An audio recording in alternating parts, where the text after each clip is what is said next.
আপনার আগে যদি আমার মৃত্যু হয়ে যায়, আমি আপনাকে দারুণ ভালোবাসি, আমার ভাগ আমি কাউকে নিতে দেব না, আপনি বিয়ে করতে পারবেন না। সঙ্গে সঙ্গে আবু সালমা বললেন, শোন আমার স্ত্রী, আমি তোমাকে দারুণ ভালোবাসি, যাও, তোমার ভালোবাসাকে প্রাধান্য দিয়ে আমি ওয়াদা করলাম, তোমার আগে যদি আমার আগে যদি তোমার মৃত্যু হয়ে যায়, আমি কখনো বিয়ে করব না, তবে তোমার আগে যদি আমার মৃত্যু হয়ে যায়, আমি তোমার জন্য সেই দোয়া করব না, আল্লাহ যেন তোমার সিকিউরিটির জন্য আমার চেয়ে উত্তম স্বামী যেন তোমাকে জুটাইয়া দেন। উত্তম দোয়া কার হলো? স্বামীর। কারণ একটা নারীর সিকিউরিটির দরকার আছে না নাই? বলেন তো, আছে না নাই? আল্লাহ তাআলা স্বামীর দোয়াটা কবুল করলেন, আল্লাহ তাআলা স্বামীর দোয়াটা মঞ্জুর করলেন। আবু সালমা বউটাকে রেখে বাধ্য হলেন চলে যেতে মদিনায়। ছেলেটা নিয়ে গেছে ভাইয়েরা, বউটাকে নিয়ে গেছে শ্বশুর বাড়ির লোকেরা, কিন্তু আবু সালমা বললেন, সব নিয়ে যাও, কিন্তু আমি আমার ঈমান নিয়ে নবীর কাছে যেতে চাই। নবীর কাছে চলে গেলেন। 1 বছরে যেতে না যেতেই উম্মে সালমা স্ত্রী করলেন কি, সবার চক্ষু আড়াল করে সন্তানটাকে কৌশলে নিয়ে নিয়ে রাতের আধারে লুকো চুরি করে বাবার ঘর থেকে লুকায় তিনি রওনা দিলেন মদিনার দিকে। মদিনায় পৌঁছে গেলেন, ফজরের সময় হয়ে গেল। মদিনায় পৌঁছার পর আজান হয়ে গেল, আজানের পরে নামাজ হলো, নামাজের পর সঙ্গে সঙ্গে ঘোষণা আসলো, আবু সালমা আজকে রাতে দুনিয়া থেকে বিদায় নিয়েছে। উম্মে সালমা মদিনায় ঢুকলেন, স্বামীটাও দুনিয়া থেকে বিদায় নিলেন। কি বড় দুঃখ! উম্মে সালমার চোখের পানি ফুরায় না। জানাজা শেষ হয়ে গেল, রাসূলকে জানান দেওয়া হলো, ইয়া রাসূলুল্লাহ, ইয়া হাবিবাল্লাহ, যে আবু সালমার আজকের জানাজা হলো, সে আবু সালমার স্ত্রী উম্মে সালমা আজকে মদিনায় ঢুকেছে। রাসূল বলছেন, আহারে উম্মে সালমা কোথায়? কমক জায়গায় তার বাচ্চা আছে নাকি? হ্যাঁ, বাচ্চাও আছে। আমার নবী উম্মে সালমাকে লক্ষ্য করে বলছেন, উম্মে সালমা, তোমার বাচ্চাকে নিয়ে তুমি কোনো টেনশন করবে না, ইতিমের সর্দার তো সামনে দাঁড়ায় আছে, তোমার বাচ্চাটার দায়িত্ব আমি বিশ্বনবী নিজের কাঁধে উঠায়া নিলাম। আর তুমি উম্মে সালমা চিন্তা করো না, আমার তো সাহাবে কেরাম আছে, সবচেয়ে ভালো যে সাহাবী সুরত সিরাত সবচেয়ে ভালো যার, এমন একটা সাহাবীর সঙ্গে তোমার বিয়ের বন্দোবস্ত করে দেব। উম্মে সালমা বলছেন, শুনুন ইয়া রাসূলুল্লাহি, আমার স্বামীর চাইতে উত্তম পুরুষ পৃথিবীতে দ্বিতীয়টা নাই, আমি এটাই মনে করি, আমার জীবনে বিয়ের কোনো প্রয়োজন নাই। কিন্তু ওইদিকে আবু সালমার দোয়া কবুল করেছেন তিনি কে? আল্লাহ সঙ্গে সঙ্গে জিবরাইলকে পাঠিয়ে দিয়ে বলছেন, উম্মে সালমা খুব পবিত্র একজন নারী, আবু সালমার দোয়া কবুল হয়ে গেছে, আপনি এই মহিলাকে বিয়ের প্রস্তাব আপনি বিশ্বনবী দিয়ে দেন। আল্লাহু আকবার বলেন।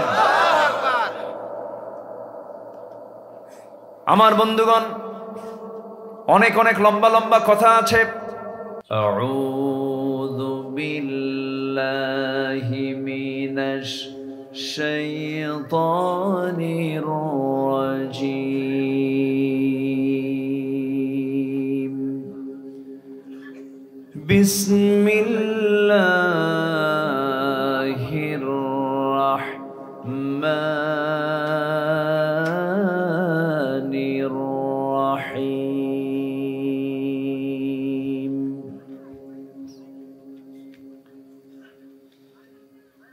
ইন্নামাল মুমিনুনা আল্লাযীনা আমানু বিল্লাহি ওয়া রাসূলিহি সুম্মা লাম ইয়ারতাবু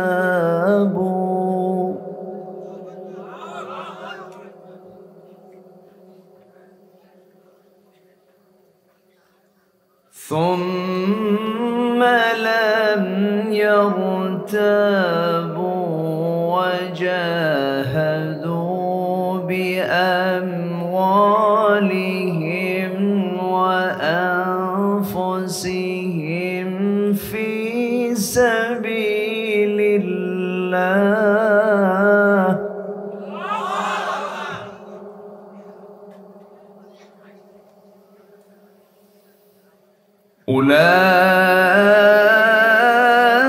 أولئك هم الصادقون.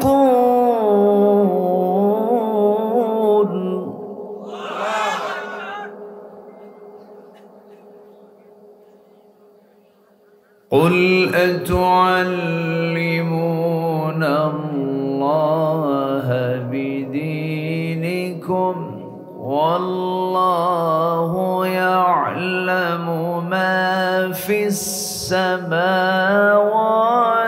وما في الأرض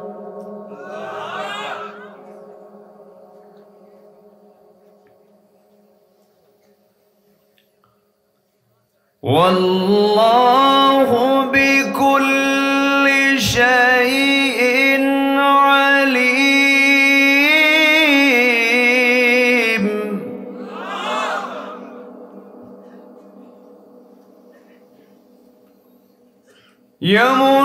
يمنون عليك أن أسلموا قل لا تمنوا علي إسلامكم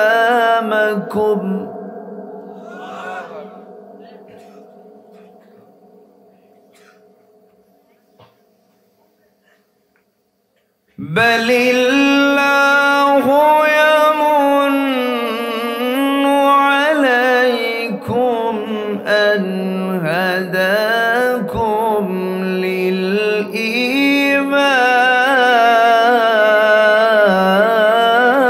للإيمان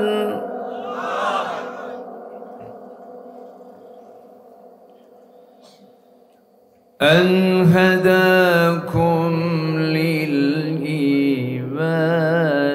إن كنتم صادقين.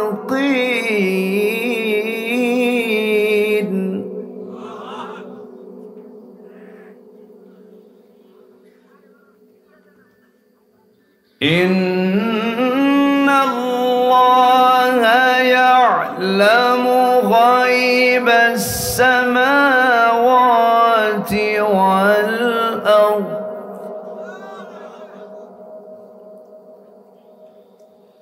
والله بصير بما تعملون.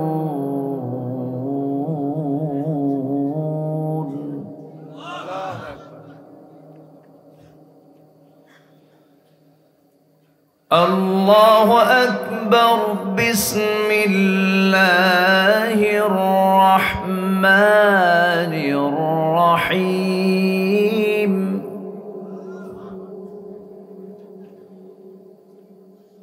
إن الله وملائكته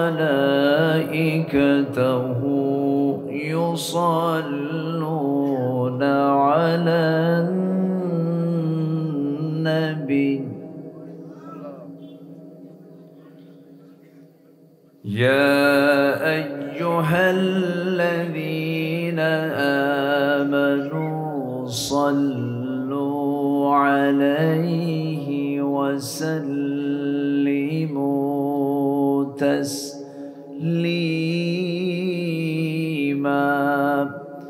اللهم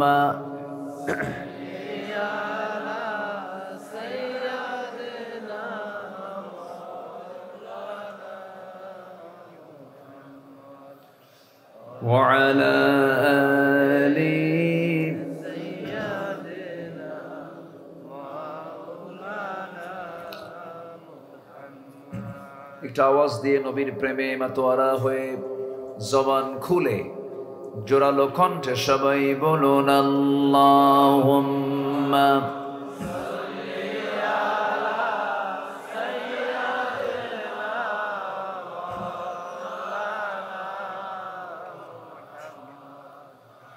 وعلى آل سيدنا مولانا محمد। সবাই বলুন বালাগাল উলা বিকামালিহি কাশাফাত তুজা বিজামালিহি حسنت جميع خصاله صلوا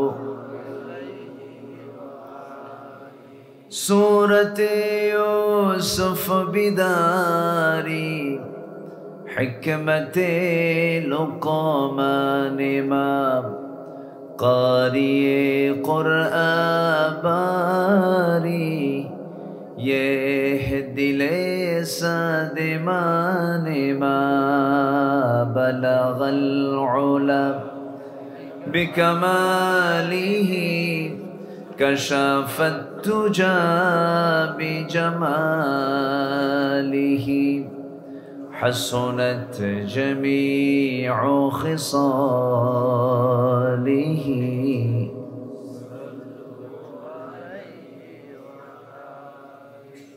মনটা যদি হইতো পুবাল হাওয়া,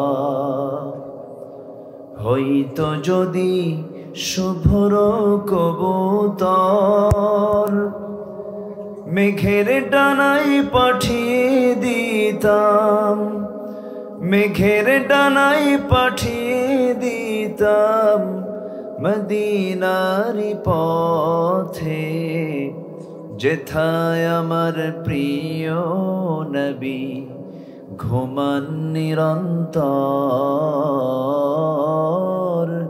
যেথায় আমার প্রিয় রসূল ঘুমান নিরন্তর। মনের মিনারো তল নিরবধি কবর গিলাফ ছুঁয়ে দিতাম যদি, রওজা জিয়ারতের আশায়, রওজা জিয়ারতের আশায় পিয়াসী অন্তর, যেথায় আমার প্রিয় নবী ঘুমাই নিরন্তর, যেথায় আমার প্রিয় রসূল ঘুমান নিরন্তর। সবাই বলি সাল্লাল্লাহু আলাইহি ওয়াসাল্লাম।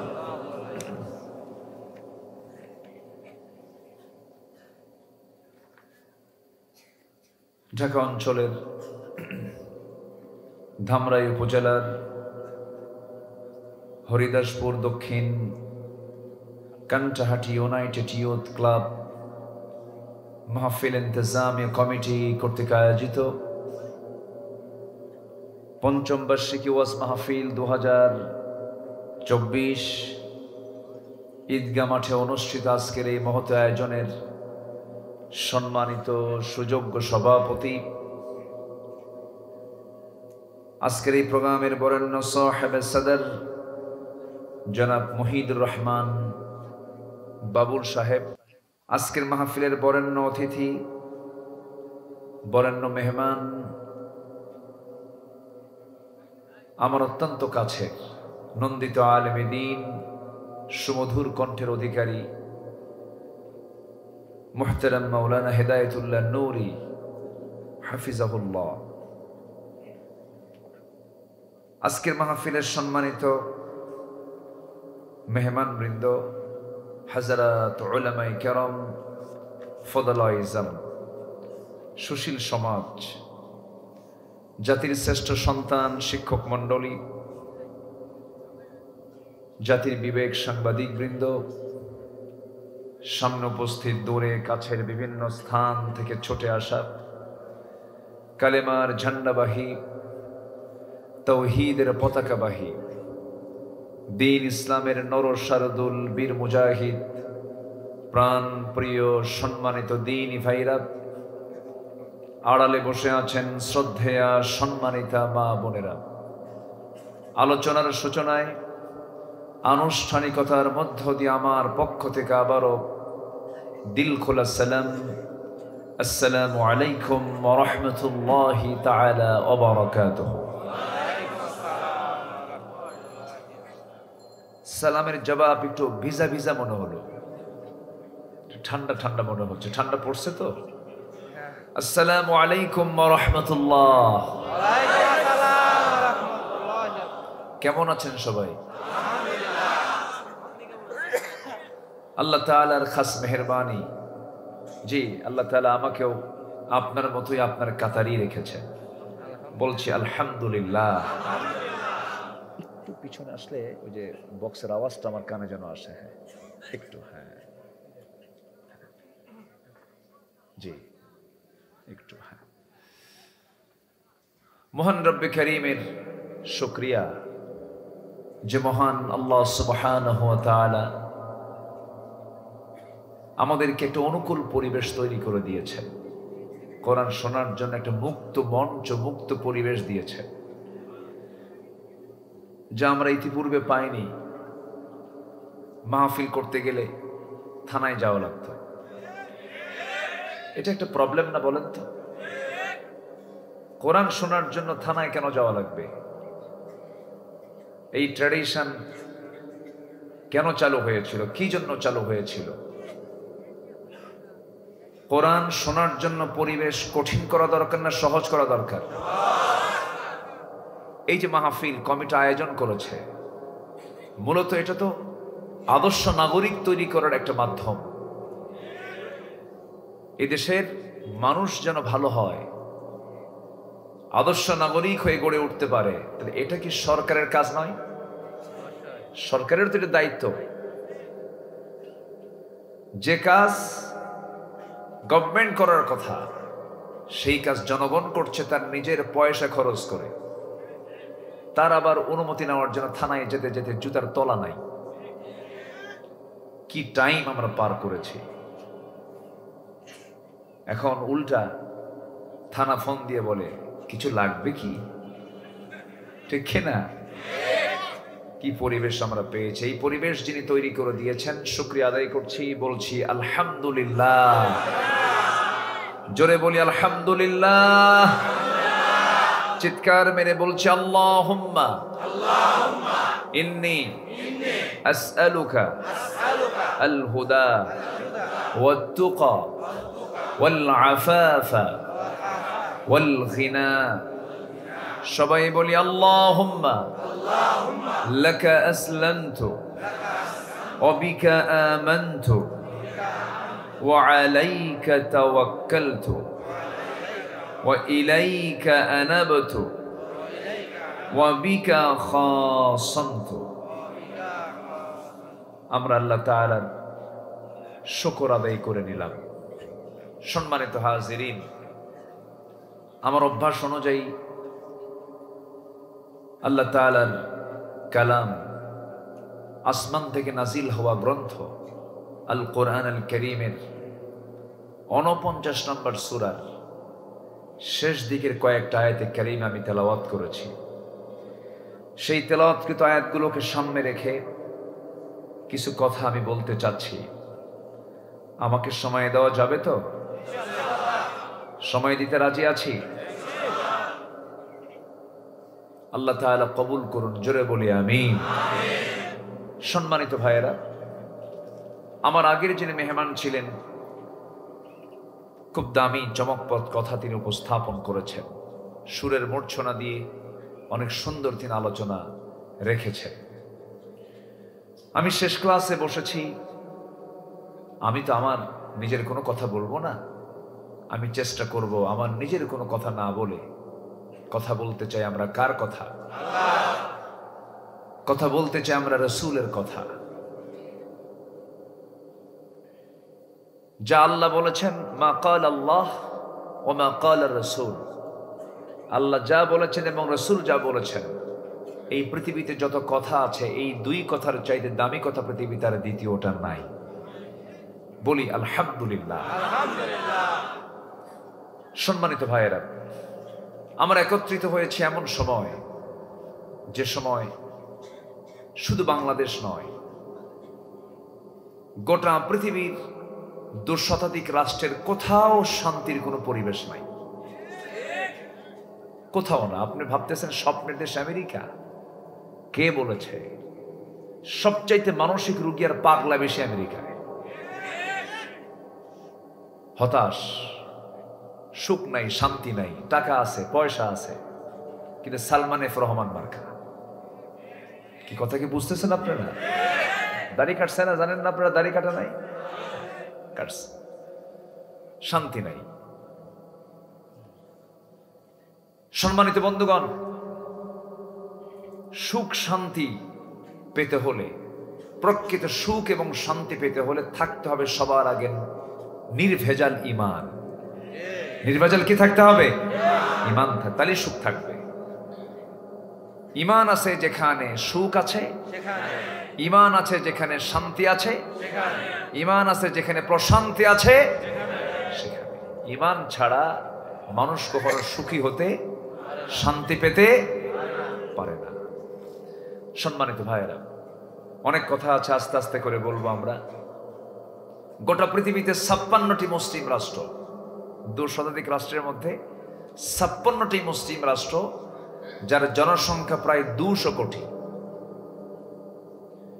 মোট জনসংখ্যা 800 কোটির 1/4, প্রতি 4 জনে 1 জন করে মুসলমান গোটা পৃথিবীতে এখন। এবং বিশ্বের শীর্ষ ধনীর তালিকায় প্রথম দিকের 10 রাষ্ট্রের মধ্যে একাধিক রাষ্ট্রগুলোই হচ্ছে মুসলিম। প্রাকৃতিক সম্পদ, খনিজ সম্পদের দিক থেকে ম্যাক্সিমাম সম্পদ আজকে মুসলমানদের নিয়ন্ত্রণে। এত কিছু পজিটিভ থাকার পরেও মুসলমানদের প্রথম কিবলা বাইতুল মুকাদ্দাস আজকে আক্রান্ত।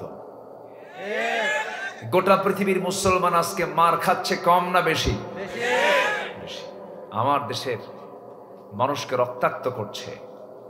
চট্টগ্রামের এক আল্লাহওয়ালা বলবো আমি, 5 ওয়াক্ত নামাজি, মুসলিমদের পক্ষে সে ওকালতি করত। মুসলিম, নতুন মুসলিম যারা হয়েছে তাদের পক্ষে ওকালতি করত। সেই শহীদ সাইফুল ইসলাম আলিফ, ভাগ্যবান একজন যুবকের নাম। তার স্ত্রীর গর্ভে 3 মাসের সন্তান। 3 বছরের ফুটন্ত গোলাপকে রেখে গেছে, মা আমি কোর্ট থেকে আসতেছি, আমি তোমার জন্য চকলেট নিয়ে আসব এবং তোমাকে নিয়েই খাবো আমি। ফেরার হয়নি, রাস্তায় উপর্যুপরি চা পাতি দিয়ে, অস্ত্র দিয়ে তাকে কোপায় কোপায় মেরেছে। লাস্ট ভিডিওতে সে ইয়া আল্লাহ শব্দ চিৎকার দিয়ে দুনিয়া থেকে বিদায় নিয়েছে। সম্মানিত বন্ধুগণ, আজকে আলেমদেরকে, কোরআনের পক্ষে যারা কথা বলে, দিন নিয়ে যারা কথা বলে, কোরআন যারা সমাজে চায়, তাদেরকে জঙ্গি বলে গালি দেওয়া হয়, সন্ত্রাসী বলে গালি দেওয়া হয়। কিন্তু এই যে চট্টগ্রাম যে ঘটনা ঘটলো, যে হত্যাকাণ্ড ঘটিয়েছে, এগুলো কি সন্ত্রাসী নয়? এগুলো কি অপরাধ নয়? এগুলো কি অন্যায় নয়? প্রতিটি হত্যার বিচার বাংলার জমিন আমরা দেখতে চাই, ঠিক কিনা? অপরাধী যেই হোক না কেন, অপরাধীর দিকে তাকিয়ে বিচার করা যাবে না, অপরাধের দিকে তাকিয়ে বিচার করতে হবে। অপরাধ দেখে বিচার করবো আমরা, অপরাধী দেখে নয়। ব্যক্তির অপরাধকে আমরা সম্প্রদায়ের দিকে চাপিয়ে দেব না। অপরাধ হিন্দু করুক, মুসলিম করুক, মুসলিম করুক, নন মুসলিম করুক, যে জাতির হোক না কেন, অপরাধী অপরাধী। কোন জাত দেখে বিচার করা যাবে না। আইন বুঝে বিচার করতে হবে। আইন সবার জন্য, আইন সবার জন্য সমান। আল্লাহ রাব্বুল আলামিন বলেন, ইন্নাল্লাহা ইয়া'মুরু বিল আদলি ওয়াল ইহসানি ওয়া ইতা'i যিল কুরবা ওয়া ইয়ানহা আনিল ফাহশাই ওয়াল মুনকারি ওয়াল বাগি ইয়া'iদুকুম লা'আল্লাকুম তাযাক্কারুন। জোরে বলুন আল্লাহু আকবার। সূরাতুন নাহল আয়াত নাম্বার 90। গোটা কোরআনের ভিতরে সবচেয়ে ব্যাপক অর্থবোধক এই আয়াতটা অনেক বড় অর্থ বহন করে। জুমার খুতবায় আয়াত ছাড়া হয় না। আল্লাহ তাআলা এখানে 3টা কাজের আদেশ দিয়েছেন। এর মধ্যে 1 নাম্বার হলো আদালত সঠিক করো, বিচারটা সঠিক করো। হাশরের ময়দানে আল্লাহ রাব্বুল আলামিন আরশ আজিমের ছায়ার নিচে 7 শ্রেণীকে স্থান দিয়ে দিবেন। কয় শ্রেণী বলেন? এর মধ্যে 1 নাম্বার বানিয়ে দিয়েছেন ইমামুন আদিলুন, যারা ন্যায় বিচারপতি। আল্লাহু আকবার বলেন। নামাজিকে 3 নম্বরে দিয়েছেন। ইমামুন আদিলুন, ইমামকে কি বিচারপতিকে 1 নম্বর জায়গায় রেখেছেন। বিচারপতির দাম আমার আল্লাহর কাছে সবচেয়ে কম না সবচেয়ে বেশি? কিন্তু আজকে গোটা পৃথিবীর প্রতিটি জায়গায়, ম্যাক্সিমাম জায়গায় সবচাইতে বড় লঙ্ঘন হলো বিচারের জায়গায়। ঠিক কিনা বলেন? আদালত প্রাঙ্গণ আজকে প্রশ্নবিদ্ধ গোটা পৃথিবীর সব জায়গায়, ম্যাক্সিমাম জায়গায়। অথচ আদালত কায়েম করেছিলেন মুহাম্মদ সাল্লাল্লাহু। কি সুন্দর বিচার তিনি করেছেন। এক ফাতিমা নামের এক মেয়ে, ফাতিমা কি নাম? আমার নবীর মেয়ের নামও কি? ফাতিমা। ফাতিমা নামের একজন মেয়ে সম্ভ্রান্ত পরিবারের, চুরি করে ধরা পড়েছে। নবীর কাছে যখন সংবাদ এলো, রাসূল বললেন হাতটা কেটে দাও। কোনো কথা নাই, হাত কেটে ফেলো। আস-সারিকু ওয়াস-সারিকাতু ফাকতাউ আইদিয়াহুমা, হাত কেটে ফেলে দাও। কিন্তু যে মহিলার ব্যাপারে রায়টা এসেছিল, সেই মহিলা ছিল সম্ভ্রান্ত পরিবারের, উচ্চ বংশীয় পরিবারের। কি করা যায়? ওই পরিবার থেকে একটা দল, একটা টিম এসে সাইয়েদনা ওমর ফারুকের দরবারে এসে বলছে, ভাই ওমর, তোমার সমস্ত কথাগুলো রাসূল শুনবেন, তুমি আমাদের পক্ষে একটু কথা বলো। ওই মেয়েটার হাতটা না কেটে শাস্তি লঘু করা যায় কিনা একটু দেখো তো, চেষ্টা করে কি করা যায়। আমার নবীর সামনে যখন সাইয়েদনা ওমর ফারুক রাদিয়াল্লাহু আনহু যখন এসে বলছেন, ইয়া রাসূলুল্লাহ, ফাতিমা নামের যে মেয়েটার হাত কাটার অর্ডার হয়েছে, মেয়েটা উচ্চ বংশীয় পরিবারের, দেখুন তো কিছু লঘু করা যায় কিনা, শাস্তি কমানো যায় কিনা। আমার নবীজির সেই সময় চক্ষুটা রক্তিম আকার ধারণ করলো। আমার নবীজি খেপে গেলেন, রেগে গেলেন, চেহারা লাল টকটকে হয়ে গেছে। নবীজি খেপে গিয়ে অগ্নিশর্মা হয়ে ওমর ফারুককে লক্ষ্য করে বলছেন, ওমর, তোমার এই মুহূর্তে তোমার সেই দারাজ কণ্ঠ কোথায় গেল? ওমর, একটা কথা জেনে রেখে দিও যে ফাতিমা চুরি করে ধরা পড়ার কারণে আমি রাসূল হাত কাটার অর্ডার দিয়েছি। সেই ফাতিমা চুরি না করে যদি আমার কলিজার টুকরা ফাতিমা বিনতে মুহাম্মদ চুরি করে ধরা পড়তো, সবার চোখের সামনে আমি নিজ হাতে আমি আমার মেয়ে ফাতিমার হাতটা কেটে দিতাম। জোরে বলি আল্লাহু আকবার। এটার নাম হলো বিচার। দুনিয়াতে যার ওজন ঠিক থাকবে, আখিরাতেও তার ওজন ঠিক থেকে যাবে। আল্লাহ রাব্বুল আলামিন বলেন, যারা পারেন ঠোঁট মিলিয়ে বলুন, ওয়াকিমুল ওয়াজনা বিল কিসতি ওয়ালা তুখসিরুল মিজান ওয়াল আরদা ওয়াদাআহা লিল আনামি ফিহা ফাকিহাতু ওয়ান নাখলু যাতুল আকমাম। জোরে বলুন আল্লাহু আকবার। والحب ذو العصف والريحان, আওয়াজ দিয়ে সবাই বলুন, فبأي آلاء ربكما تكذبان। জোরে বলুন আল্লাহু আকবার। ওজনটাকে ঠিক করব আমরা, সমতা রক্ষা করব, আইন নিজের হাতে তুলে নেব না, বিচারটা কখনো এলোমেলো করব না। পরিবারের ক্ষেত্র তাই করব। এক ছেলেকে কম সম্পত্তি দেবো, আর এক ছেলেকে কম বেশি সম্পত্তি দেবো, এটা কি বাবার কাজ নাকি? এমন বাপ বুঝি ধামরায় নাই? আসতে বলবেন না, আছে না নাই? বড় ছেলেকে সম্পত্তি বেশি দিয়ে দিছে, ছোট ছেলের কোনো সম্পত্তি পায় নাই। বড় ছেলেকে 10 বিঘা দিয়েছে, ছোট ছেলেকে 2 বিঘা দিয়েছে, ফাঁকি দিয়ে দিল। আপনি বাবা এত বড় অবিচার করলেন, কিয়ামতের দিন আপনাকে আসামির কাঠগড়ায় দাঁড়িয়ে তারা জবাব দিতে হবে। কি ঠিক কিনা? বাপ যদি এমন ভুল করে ফেলে, সন্তান কি ধমক দিতে পারবে নাকি? ধমক দেওয়া যাবে না। আবার রাগ করবেন যে ওই বাবার সঙ্গে কথাই কব না, তাও হবে না। বাবা করেছে বাবার জায়গা থেকে ভুল, আমার দায়িত্ব হলো বাবার খেদমত করা। আল্লাহু আকবার বলেন। অনেকে রাগ করে কথা কয় না, আমার বাপ আমার সঙ্গে এই কাজটা করলো, যা কথাই কব না, ওর দুনিয়াও শেষ, ওর আখিরাতও শেষ। আমার বন্ধুগণ, অনেক কথা আছে, আস্তে আস্তে করে বলবো আমি। এই দুনিয়া ছেড়ে আমিও যাব, আপনিও যাবেন। সামান্য একটা সময় নিয়ে এসেছি, এখন আছি, কিছুক্ষণ পরে নাই। এই দুনিয়াতে থাকবো কতক্ষণ ভাই, কেউ কি গ্যারান্টি দিতে পারবো নাকি? আমরা দুনিয়া ছেড়ে যখন তখন চলে যাব। দুনিয়া ছাড়বো কখন বলেন? যখন তখন। বলেন, দুনিয়া ছাড়বো কখন? যখন তখন। যখন তখন দুনিয়া ছাড়তে হবে আমাকে আপনাকে।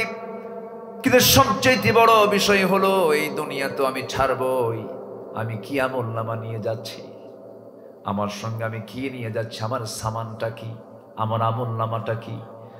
আল্লাহ রাব্বুল আলামিন বান্দাকে সতর্ক করে সূরাতুল হাশরের শেষের দিকে বলছেন, যারা পারেন চোখ মিলিয়ে বলুন, ইয়া আইয়ুহাল্লাযীনা আমানুত্তাকুল্লাহ ওয়াল তানজুর নাফসুম মা কদ্দামাত লিগাদিন ওয়াত্তাকুল্লাহ ইন্নাল্লাহা খাবীরুম বিমা তা'মালুন।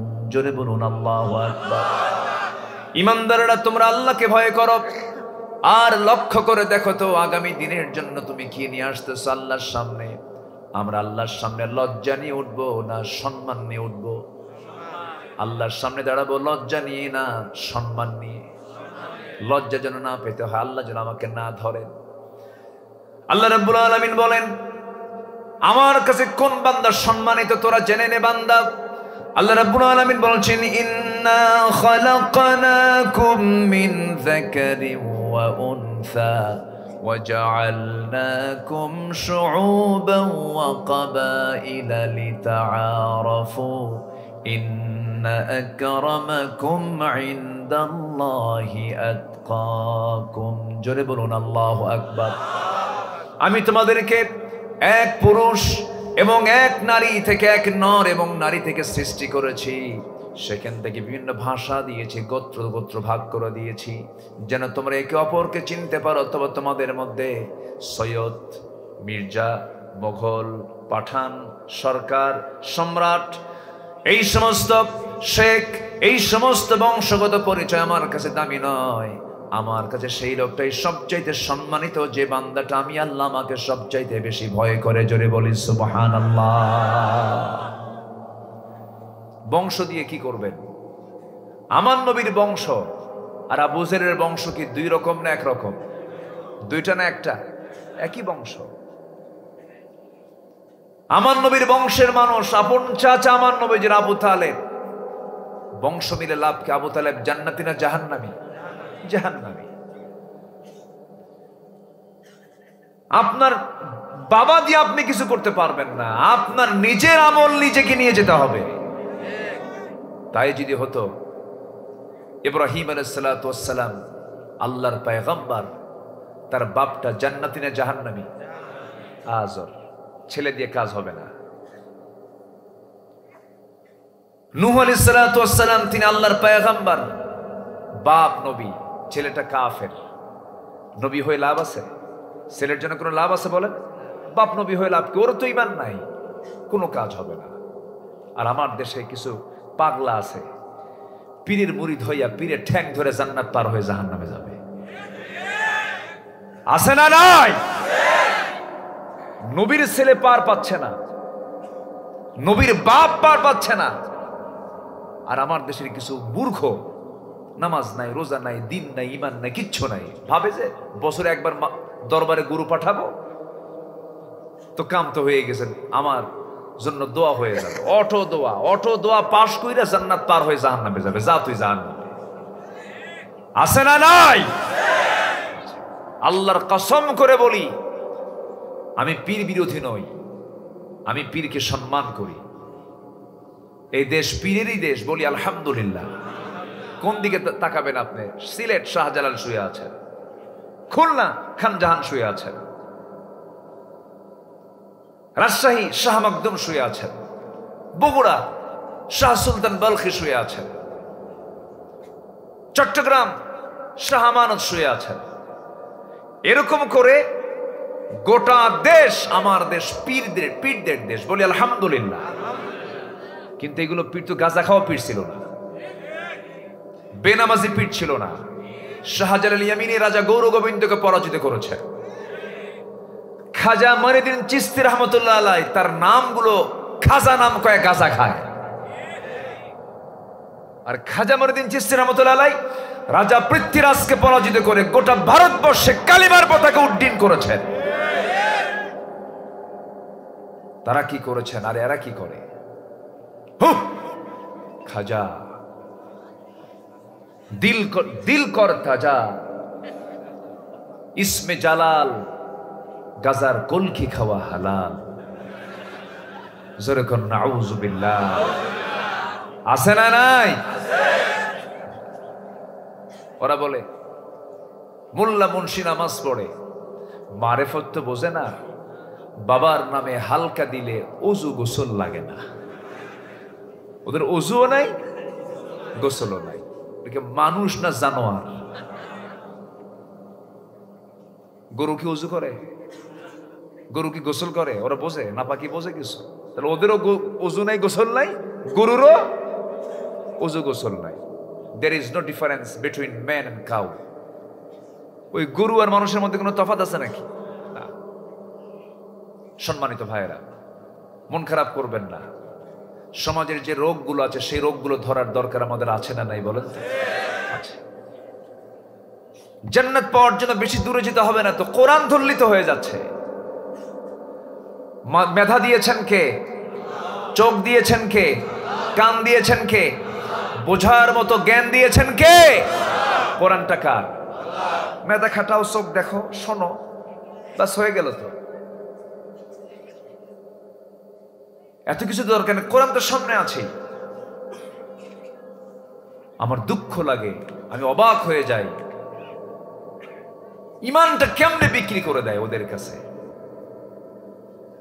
মানিকগঞ্জ তো বেশি দূরে না, না কাছাকাছি। একটা মাহফিল ছিল এক গ্রামে, মাহফিলে গেছি, বলে হুজুর আপনি যে গ্রামে আসছেন মাহফিল করতে, এই গ্রামে 350 পীর। বললাম যে আমারে দাওয়াত দিলেন কেন? হুজুর একটাও নামাজ পড়ে না, একটাও নামাজ পড়ে না। তাহলে এটা কেমন হলো বলে? ওইদিকে ব্রাহ্মণবাড়িয়ায় এক এলাকা দেখলাম, সে এলাকার নামই হলো 3 লাখ পীর। কয় লাখ পীর? 3 লাখ পীর। কোথায় যাবেন? এত পীর আমার দেশে থাকার পরও গাঁজা বন্ধ হয় না, ইয়াবা বন্ধ হয় না, নেশা বন্ধ হয় না, মদের কারবার বন্ধ হয় না, সুদের কারবার বন্ধ হয় না কেন? দরবারগুলো ভণ্ড দিয়ে ভরে গেছে, ঠিক কিনা বলেন? ঠিক কিনা? এক শাহজালাল থাকলে, এক শাহ পরাণ থাকলে, এক শাহ আমানত থাকলে, একখান জাহান আলী থাকলে গোটা দেশের বিপ্লব হয়ে যেত। কষ্ট পাচ্ছেন? কথা বলি, আলোচনা শুনতে রাজি আছেন তো? জোরে বলি ইনশাআল্লাহ। আমরা দুনিয়া সাজাবো না আখিরাত সাজাবো? ভালো করে কোন। দুনিয়া কি করবেন? সাজাবেন না, ঈমান দিয়ে সাজাবো দুনিয়া। জোরে বলি ইনশাআল্লাহ। দুনিয়ার দরকার আছে না নাই? এই তো লাইনে আসছেন আবার। এখন বলেন দুনিয়াও সাজাবো, আখিরাতও সাজাবো। দুনিয়াও দরকার, আখিরাতও দরকার। দুনিয়াকে সুন্দর করি, আখিরাত সুন্দর করতে হবে। আমার কথা কি বোঝা যায়? আপনাদের ভাষাগুলো অনেক সুন্দর। আজকে আমার অনেক কিছু খাওয়াইছে। কে যে খাওয়ালো? খুব সুন্দর খাইছে আজকে, আলহামদুলিল্লাহ। আলহামদুলিল্লাহ বলে। হুজুররা নাকি খায় না, ভাত নাকি পায় না। এই দেশে যত বেকার আছে, আমি চ্যালেঞ্জ করে বলতে পারি কোন মাদ্রাসা পড়ুয়া, কোন ছাত্র, কোন শিক্ষার্থী বেকার নাই। যদি বেকার থাকে, এই কলেজ পড়ুয়া, ভার্সিটি পড়ুয়া কিছু বেকার আছে, কিন্তু মাদ্রাসা পড়ুয়া কেউ বেকার নাই।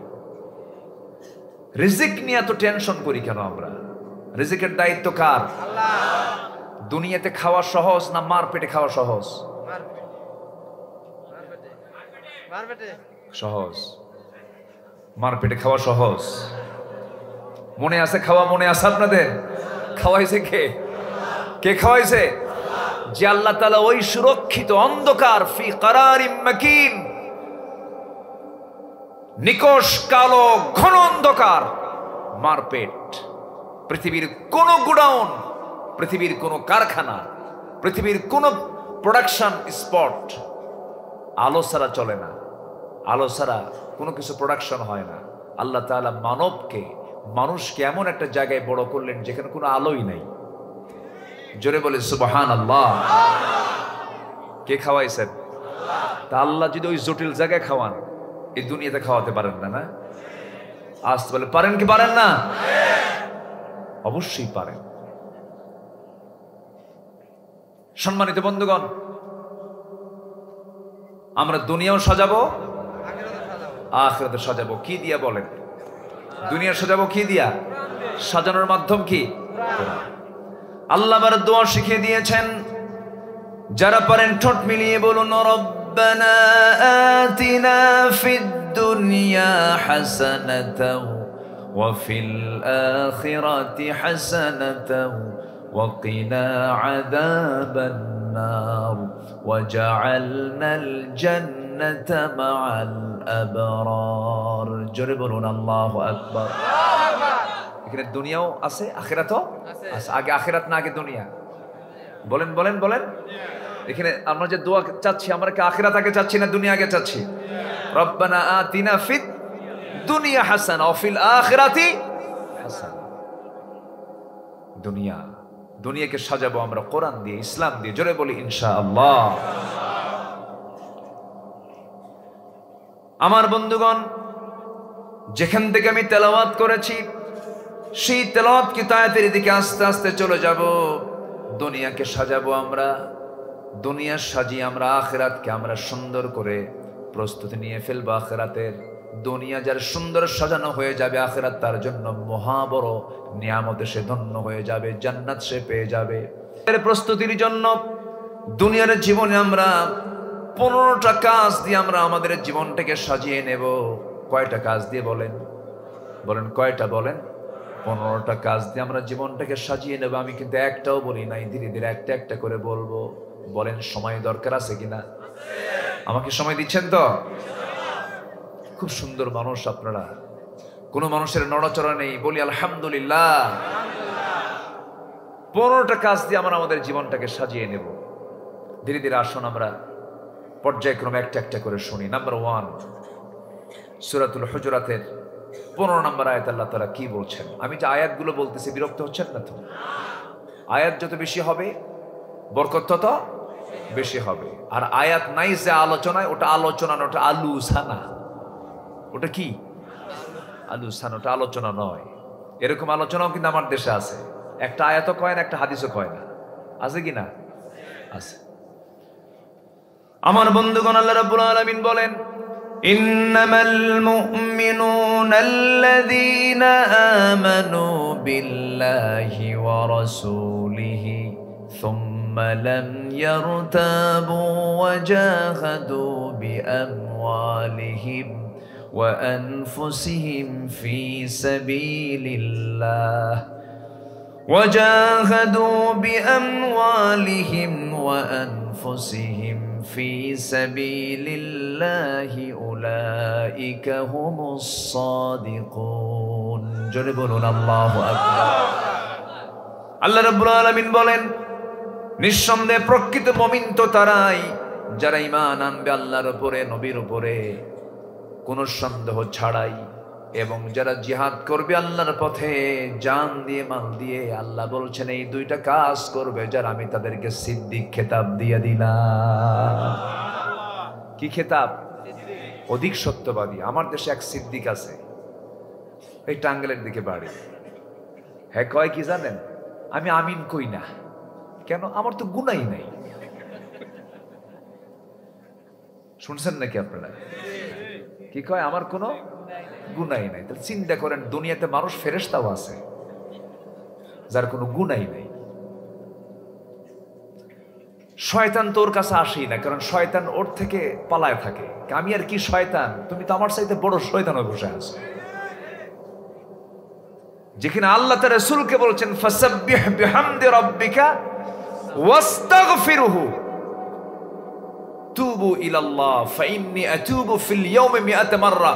আল্লাহ রাসূল বলছেন, তোমরা তওবা করো আল্লাহর কাছে। আমি রাসূল দিনে 100 বারেরও বেশিবার তওবা করি। বিশ্বনবীর জীবনে একটা গুনাহও নাই, তওবা তার ঘন ঘন মুখে মুখে। আর হ্যাঁ, সিদ্দিক কয় আমি আমিন কই না। বেয়াকুফ। এর আগে বলেছিল হজ হচ্ছে মুহাম্মাদের ব্যবসা। এর কয় নাই? বলেছে। ইসলাম রাষ্ট্রীয় পর্যায়ে থাকলে এই সমস্ত অপরাধের শাস্তি হতো কি জানেন? কোনো কথা নাই, একদম গর্দান উড়ায় যেত সব, ঠিক কিনা? আল্লাহর শরীয়তের বিরুদ্ধে কথা বলা বড় অপরাধ, সবচেয়ে বড় অপরাধ হচ্ছে এটা। তিনটা শাস্তি ইসলাম দিয়েছে কড়া। এক নম্বর হচ্ছে মুরতাদ যদি কেউ হয়, কোরআনের বিরুদ্ধে যদি কেউ কথা বলে বেঁচে থাকার কোনো অধিকার। নাম্বার 2 হলো যদি কেউ কাউকে হত্যা করে, কোনো ক্ষমা নাই, আল্লাহ ক্ষমা করতে মানা করেছেন, শেষ করে দাও। নাম্বার 3 হলো বিয়ে করার পরও যদি কেউ জেনা করে, বিয়ে করার পরে যদি কেউ জেনা করে, এই 3 শাস্তির চূড়ান্ত রেজাল্ট হচ্ছে আল্লাহ বলছেন ওকে দুনিয়া থেকে বিদায় করে দাও। এটা কি মোল্লার হুকুম না আল্লাহর হুকুম? কার হুকুম? হুকুমটা কার? আল্লাহ। কষ্ট পাচ্ছেন না তো? আমি খুব আনন্দ পাচ্ছি আপনাকে সাথে নিয়ে, বলি আলহামদুলিল্লাহ। আমার নবীজি যে সময় এসেছিলেন, যে সমাজ এসেছিলেন, সেই সমাজের মানুষগুলো কি ভালো ছিল? কি খুব একটা খারাপ ছিল না নাকি? হ্যাঁ, কি কেমন ছিল বলেন তো? যার সংজ্ঞা দেওয়া কঠিন, যার সংজ্ঞা দেওয়া কঠিন। এত খারাপ ছিল, এত নোংরা ছিল। একটা ভাঙ্গা মাটির হাড়ি, ভাঙ্গা মাটির হাড়িকে কেন্দ্র করে যুগের পরে যুগ তারা যুদ্ধ লাগায় রাখত। এত ভয়ঙ্কর ছিল তারা, এবং এতটাই জঘন্য তারা ছিল। খুন কাবদলা খুন ছিল যাদের নিত্য নৈমিত্তিক ব্যাপার। সামান্য বিষয়কে কেন্দ্র করে তারা খুনের পর্যায়ে পর্যন্ত চলে যেত। দ্বীন ঈমান তাদের মধ্যে কিছুই ছিল না। আমার আল্লাহ তাআলার যে ঘর কাবা শরীফ, এই কাবার ভিতরে পর্যন্ত 360টা মূর্তি তারা তুলেছিল। ওই সমাজে নারীর কোনো দাম ছিল না। নারীর সন্তান পৃথিবীতে এসেছে, জীবন্ত পুঁতে তারা হত্যা করত। মেয়ের সন্তানগুলোকে তারা চোখের সামনে দুনিয়া থেকে বিদায় করে দিত। মেয়েদেরকে তারা দুর্ভাগ্যের প্রতীক মনে করত। তারা মনে করত মেয়ের সন্তান, আমার মনে হয় আমার কপালটা খারাপ, এই জন্য আমার কপালে মেয়েটা আসছে। সেই যুগে আমার নবীজি দুনিয়াতে তিনি চলে আসলেন। আমার নবীজি সেই নারী কেমন সম্মান দিলেন। রাসূল বললেন আমি 4টা মেয়ের বাপ, যার ঘরে 3টা মেয়ে, তার জন্য পৃথক 3টা জান্নাত আল্লাহ পাক তার আমলনামায় দিয়ে দিবেন। আমার নবীজি বললেন বাজারটাকে মেয়েদের জন্য করো, যে ঘরে মেয়ে আছে সেই ঘরে রহমত আছে। আমার নবীজি ঘোষণা করে দিলেন জান্নাত যদি তোমরা পেতে চাও, জান্নাতের ঠিকানা তোমাদের জানা দরকার। জান্নাতের ঠিকানা আল্লাহ তাআলা নারীর পায়ের নিচে রেখে দিয়েছেন। জোরে বলি সুবহানাল্লাহ। আমার নবীজির সময় এমন একজন সাহাবী, সুন্দর চেহারা ছিল তার, নবীর সামনে দাঁড়িয়ে দাঁড়িয়ে বলছেন ইয়া রাসূলুল্লাহ আমি কালিমা পড়তে চাই। কালিমা পড়ে নিলেন।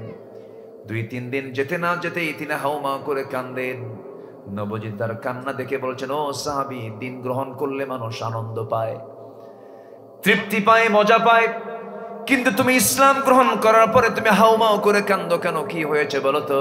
হুজুর আমি ইসলাম কবুল করেছি, জীবনের শ্রেষ্ঠ সম্পদ আমি পেয়েছি, ঈমান এনেছি আমি, কিন্তু আমার মনে হয় আপনি বলেছেন আমার জীবনের সমস্ত গুনাহগুলো মাফ হয়ে গেছে আগের জীবনের, কিন্তু আমার কাছে মনে হয় সব গুনাহ মাফ হলেও একটা গুনাহ বুঝি আমার মাফ হয় নাই। রাসূল বললেন কি গুনাহ করেছো বলো?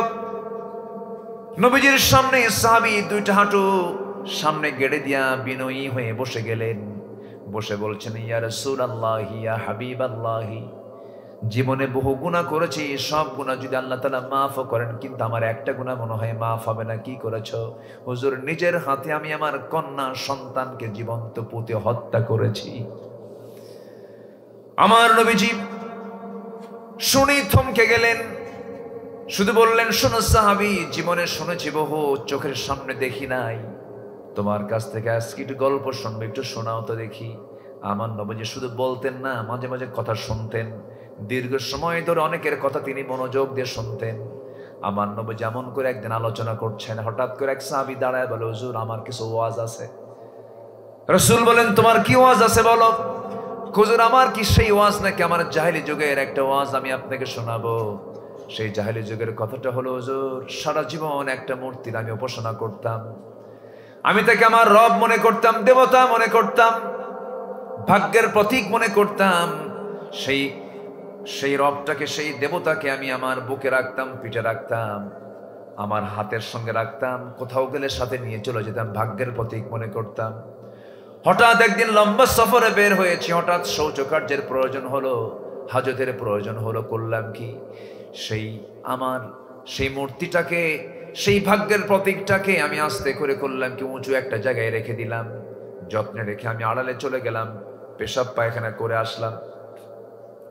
শৌচকার্য সম্পূর্ণ করে এসে হুজুর সে আমার দেবতার দিকে আমি তাকায় দেখি, আমার দেবতার মাথা থেকে পা পর্যন্ত আপাদ মস্তক পানি দিয়ে ভেজা।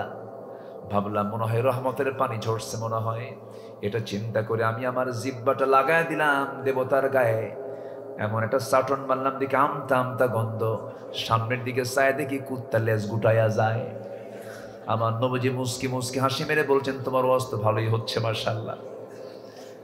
আমার নবীজি মুস্কি মুস্কি হাসি মারলেন, সাহাবে কেরাম আওয়াজ দিয়ে হাসি দিলেন। এরপরে রাসূল বলছেন, এরপরে তুমি কি করলে বলো হুজুর? কুকুরের চিত্র যখন চোখের সামনে ধরা পড়লো, আমার রাগ উঠলো চরম। সারা জীবন তোর এত সম্মান করলাম, তুই তোর নিজের অস্তিত্ব রক্ষা করতে পারিস না, ঠিক আছে তোর রুবুবিয়তের 12টা বাজাই। হুজুর দুই হাতে নিয়ে এমন জোরে সজোর আঘাত করলাম, জমিনে ভেঙ্গে চুরমার হয়ে গেল। আপনার কাছে এমন রবকে পেলাম যে রব হচ্ছেন আসমান জমিনের অনেক বড় রব। যেরকম সুবহানাল্লাহ। আমার নবীজি বললেন, সাহাবী কি হয়েছে বলো? চোখে পানি টলমল করছে আর বলছেন, হুজুর বইয়ের গর্ভে পেটে সন্তান এসেছে 6 মাস। বললাম যাও না, তোমার বাবার বাড়ি চলে যাও, সন্তান ছেলে হলে নিয়ে আসবে, মেয়ে হলে জীবন্ত পুঁতে হত্যা করবে, চূড়ান্ত রায় দিলাম। বউটা আমার অজান্তে মেয়ে সন্তান হয়েছে, আমাকে বলল মৃত সন্তান, সন্তানটা আমার চোখের আড়ালে বড় করেছে। 6 বছর হয়ে গেছে, কিন্তু আমি জানি না আমার সন্তানটা পৃথিবীতে বেঁচে আছে মেয়ে সন্তান হয়ে।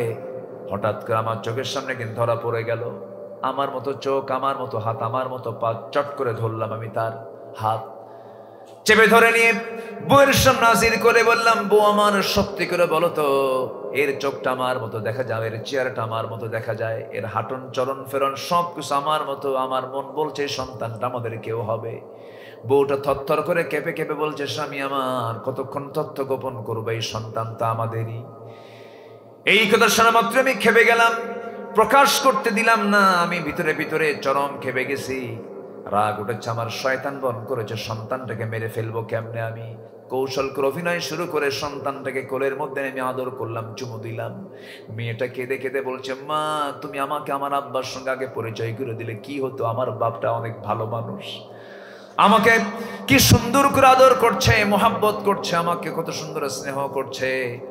এরপরে আমি আমার বউটাকে বললাম, তোমার মেয়েটাকে সুন্দর করে সাজিয়ে দাও, কোন নানির বাড়িতে নিয়ে যাব। মেয়েটা আমার কোলের মধ্যে এসে লাফালাফি করে। মেয়েটাকে সুন্দর করে সাজুগুজু করে যখন রওনা দিলাম, রাস্তায় বের হয়ে গেলাম, সামনের দিকে চলতে গিয়ে দেখি আমি মেয়েটার নানির বাড়ির দিকে না গিয়ে যখন জঙ্গলের দিকে রওনা করলাম, মেয়েটার মুখটা ছোট হয়ে যায়। মেয়েটা বলে, বাবা তুমি যাবে হলো আমার নানির বাড়ি, তুমি এই দিকে যাও কেন? কিচ্ছু বললাম না। জঙ্গল পার হলাম, হাতের মধ্যে কোদাল নিয়ে গর্ত খনন শুরু করে দিলাম। ঠিক দ্বিপ্রহর দুপুরবেলা গর্ত যখন খনন করছি, হুজুর আমার দাড়ির মধ্যে ছিটকে এসে কিছু মাটি ঢুকে যায়। আমার মেয়েটা তার ছোট্ট নখ দিয়া 5টা আঙ্গুল দিয়ে খিলাল করে করে সেই মাটিগুলো সাফ করে দেয়। আমার গায়ের ভিতরে থেকে ঘামগুলো ঝরতেছে, প্রচন্ড গরমে কোদাল মারতেছি, ঘামগুলো ঝরতেছে শরীর থেকে, গামছা দিয়া দিয়া সেই ঘামগুলো মুছে মুছে দেয়ার বলে, বাবা গর্ত খনন কেন করো? তুমি এখানে কি করবা? নানির বাড়ি কি যাবা না নাকি? কিচ্ছু বললাম না। গর্ত খনন যখন শেষ হয়ে গেল, হুজুর অভিনয় শুরু হলো আমার। আবার নতুন করে মেয়েটাকে বললাম, মা দেখো তো গর্ত খনন কেমন হয়েছে। আমার মেয়েটা সরল মনে গর্তটা দেখার জন্য যখন গর্তের কাছাকাছি এসে উকি মেরে দেখতে নিয়েছে, আমি পিছন দিকে চলে গেলাম। পিছন থেকে এমন জোরে সজোরে ধাক্কা মারলাম, এক ধাক্কা মেয়েটা গর্তের মধ্যে উপর হয়ে পড়ে গেল। মেয়েটা আমার চোখের সামনে চিৎ হলো। দুই হাত এক জায়গায় করে বলছে, বাবা বুঝতে পেরেছি আমার আম্মার কথাটাই বাস্তব, তুমি আমাকে আজকে এখানে মারার জন্য নিয়ে এসেছো, আমাকে তুমি আজকে মেরেই ফেলবে বাবা, কিন্তু শেষবারের জন্য তোমার কাছে করজোরে মিনতি জানাই, প্রাণ ভিক্ষা চাই, আজকে আমাকে প্রাণ বাঁচায় দাও, জীবনে বিনিময়ে তোমার সঙ্গে আমি শপথ দিলাম আমৃত্যু আমার চেহারা তোমার সামনে আমি কখনো দেখাবো না, আমারে বাঁচায় দাও বাবা। দিল নরম হলো না, শিরকিয়াতের কারণে, জাহালাতের কারণে, সামাজিক কারণে পাশবিক হৃদয় আমার খেপে গেল, রেগে গেল, হাতের মধ্যে পাথর নিলাম, বুক বরাবর চেপে মেরে দিলাম, একটা জোরে মেরে দিলাম তার বুক বরাবর, ফিঙ্কি দিয়ে রক্ত বের হয়ে গেল, নিজের হাতে মাটি চাপা দিয়া পাথর চাপা দিয়া জনমের মতো সন্তানকে মেরে ফেলে দিলাম। হুজুর আমার কোনোদিন এটা মনে হয় নাই, কিন্তু আমি দিন যেদিন গ্রহণ করেছি, ইসলাম যেদিন কবুল করে নিয়েছে, সেদিন থেকে না আমার কোনো রাত ঘুম হয় না, বারবার মেয়ের কথা মনে হয়, হুজুর আমার মনে হয় এই গুনাহটা আল্লাহ রাব্বুল আলামিন মাফ করবেন না। রাসূল বলছেন, ওরে ও আমার সাহাবী রে, এর চেয়েও যদি কোনো বড় অপরাধ তুমি ইসলাম পূর্ব যুগে করতে, ইসলাম গ্রহণ এমন একটা বিষয়ের নাম আল্লাহ রাব্বুল আলামিন সব গুনাহগুলো ইসলাম গ্রহণের মধ্য দিয়ে মাফ করে দেয়। আমার বন্ধুগণ, সেই মানুষগুলো এত ভালো হলো কেমনে? ওমরের মতো মানুষ রাসূলকে খুন করার জন্য তরবারি হাতে নিয়ে বের হয়েছিলেন, সেই ওমর জগৎধন্য একজন ব্যক্তি হয়েছেন কেন? অন্য কোনো জাদু মন্ত্র নয়, একমাত্র কি মানার কারণে। বলেন আসতে বলবেন না কি মানার কারণে? আমরা শ্রেষ্ঠ হব কি দিয়া? আসতে বলবেন না কি দিয়া? কোরআনকে সবাই মানতে রাজি আছেন নাকি? সবাইকে মানতে রাজি আছি? জোরে বলি ইনশাআল্লাহ, আরো জোরে বলি ইনশাআল্লাহ। আখিরাত সাজাবো আমরা 15 কাজ দিয়ে। কয়টা কাজ দিয়ে বলেন?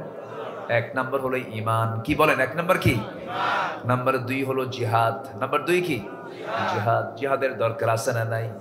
বসে আছেন, এটাও জিহাদ। বলি আলহামদুলিল্লাহ। কষ্ট করে আসছেন, এটাও কি?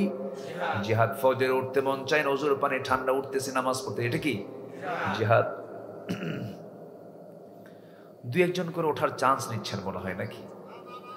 হ্যাঁ, কেউ উঠবেন না, কেউ উঠতে চাইলে উঠতে দিবেন না। রাগ করতেছেন নাকি আপনারা? জিকির করি লা ইলাহা,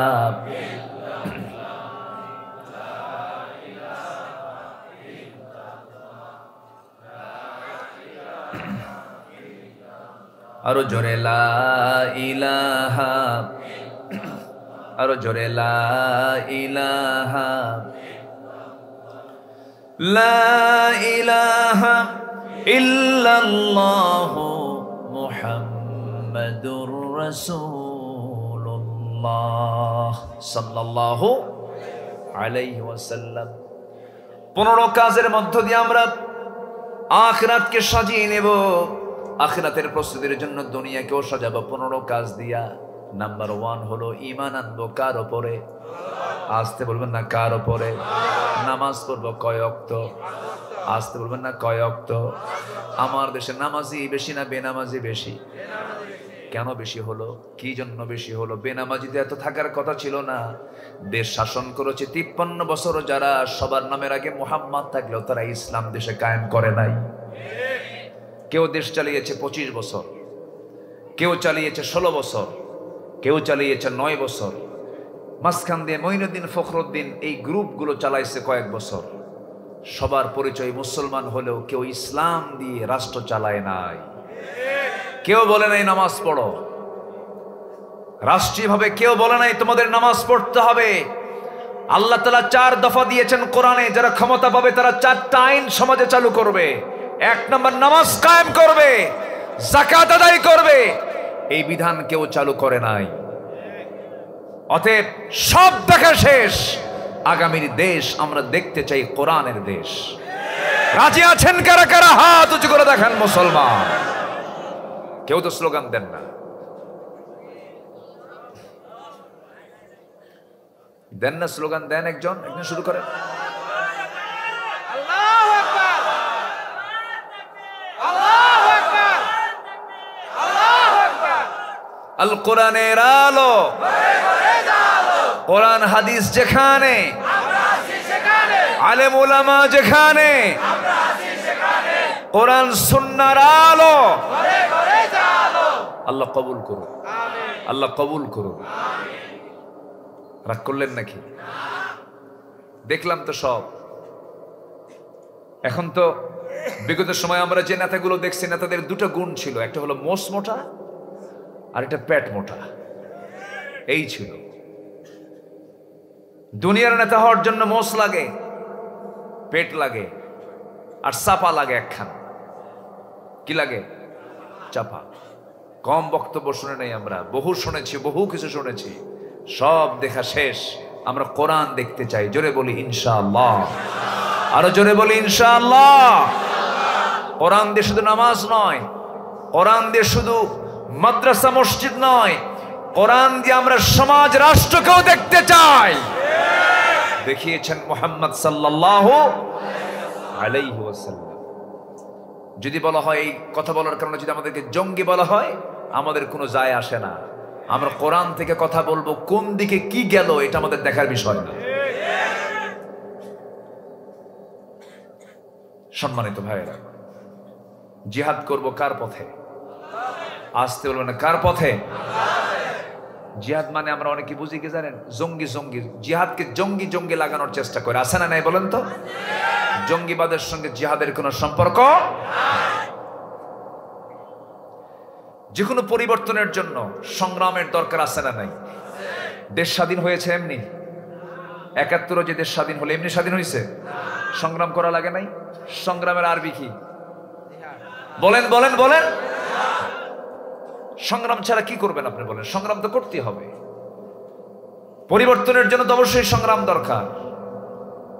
আপনার প্রতি কেউ জুলুম করছে, আপনাকে জিহাদ করতে হবে না? জিহাদ করে জুলুমকে মিটিয়ে দিতে হবে।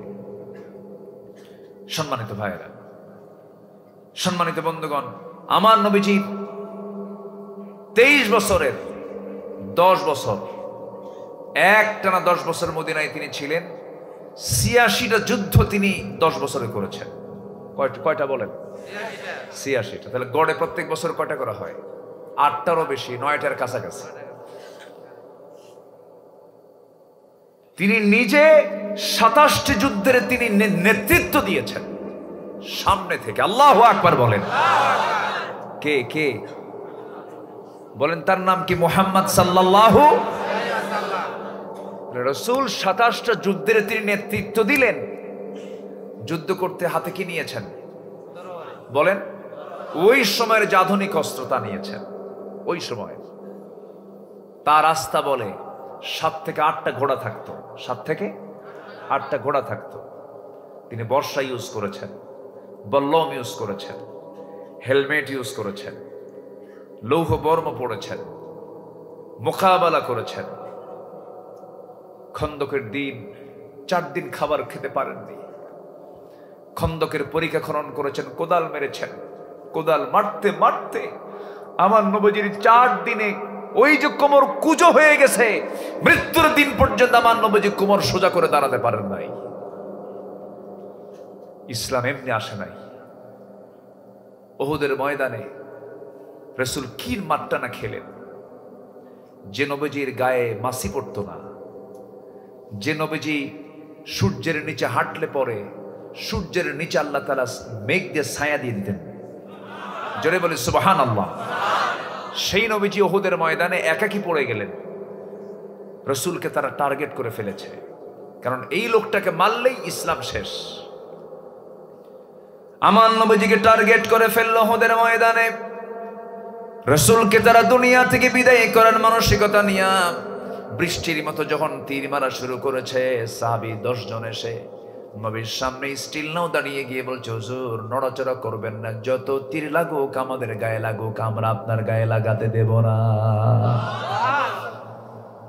10 জনের 9 জনই দুনিয়া থেকে বিদায় নিলেন। আবু দাজানা সর্বশেষ সাহাবী রাসূলকে জড়িয়ে ধরে বলছেন, হুজুর তীর মারা বন্ধ হয় নাই, যত তীর লাগবে আমার গায়ে লাগবে, আপনার গায়ে লাগাতে দেব না। রাসূলকে বাঁচাতে গিয়ে সেই দাজানার পিঠের মধ্যে 1টা 2টা নয় 70 থেকে 80টি তীর বিদ্ধ হওয়ার দাগ ফুটে উঠেছে। শাহাদাত বরণ করেছেন। নবীজি একাকী পড়ে গেলেন। কাছে এসে কেউ নবীর একদম কাছে আসার সাহস পায় না, কারণ বিশ্ব নবী ভয় করে। হাতের মধ্যে পাথর নিয়ে এক কাফের ইবনে কাইমা নামে একজন কাফের নবীজির মাথা বরাবর যখন মেরে দিল, নবীজির কপালে গিয়ে লাগলো। কপালের ভিতরে হেলমেট ছিল মাথায়, হেলমেটের চিকন লোহা নবীজির কপালের মধ্যে গেঁথে গেল। নবীজির শক্ত কপালের হাড়ের মধ্যে যখন লোহার ফলা যখন ঢুকে গেল, আরেকটা পাথর মেরে দিল গাল বরাবর। শিরস্ত্রাণের চিকন লোহা আরেকটা ফলা গালের মধ্যে ঢুকে গেল। আরেকটা পাথর যখন মেরে দিয়েছে, নবীজির সামনের সুন্দর দুটা দাঁত ভেঙে পড়ে গেল। একই মুখের মধ্যে তিনটে ইঞ্জুরি কপালে, গালে এবং দাঁতে। আমার নবীজি নিজেকে আর নিয়ন্ত্রণ করতে পারলেন না, নিয়ন্ত্রণ হারায়া মুক্ত বলে জমিনে পড়ে গেলেন। রাসূল যখন জমিনে পড়ে গেছেন, চতুর্দিকে কাফের মুশরিকরা ঘোষণা করে দিল, মুহাম্মদ নিহত, কুতিলা মুহাম্মদ। রাসূল দুনিয়া থেকে বিদায় নিয়েছেন এমন কথা যখন সাহাবীদের কানে কানে চলে গেছে, একজন পাগলি সাহাবী আহারে মদিনার উপকণ্ঠ থেকে দৌড় মেরে মেরে উহুদ প্রান্তরের দিকে আসতেছেন। বলা হলো, কই যাও, তুমি কি জানো তোমার প্রাণপ্রিয় ভাই আজকের যুদ্ধে মারা গেছে? তিনি বলছেন, ভাই মরুক, সমস্যা নেই, আমার রাসূল আছে কিনা। আরেকজন এসে বলছে, ও মহিলা, কোথায় যাচ্ছ তুমি? মহিলা বলে, আমি আমার উহুদের ময়দানে রাসূলকে খুঁজতে বের হয়েছি, রাসূল নাকি দুনিয়া থেকে বিদায় নিয়েছেন। তুমি কি জানো মহিলা, আজকের এই যুদ্ধে তোমার প্রাণ প্রিয় স্বামী দুনিয়া থেকে বিদায় নিয়েছেন। সঙ্গে সঙ্গে মহিলা বলছে, আমার ভাই চলে গেছে, আমার স্বামী চলে যাক, কোনো দুঃখ নাই, একটাবার সংবাদ দাও তো রাসূল আমার বেঁচে আছেন কিনা। আরেকজনের সংবাদ দিচ্ছে, মহিলা তুমি জানো নাকি তোমার কলিজার টুকরা একমাত্র সন্তান আজকে যুদ্ধে শাহাদাত বরণ করেছে।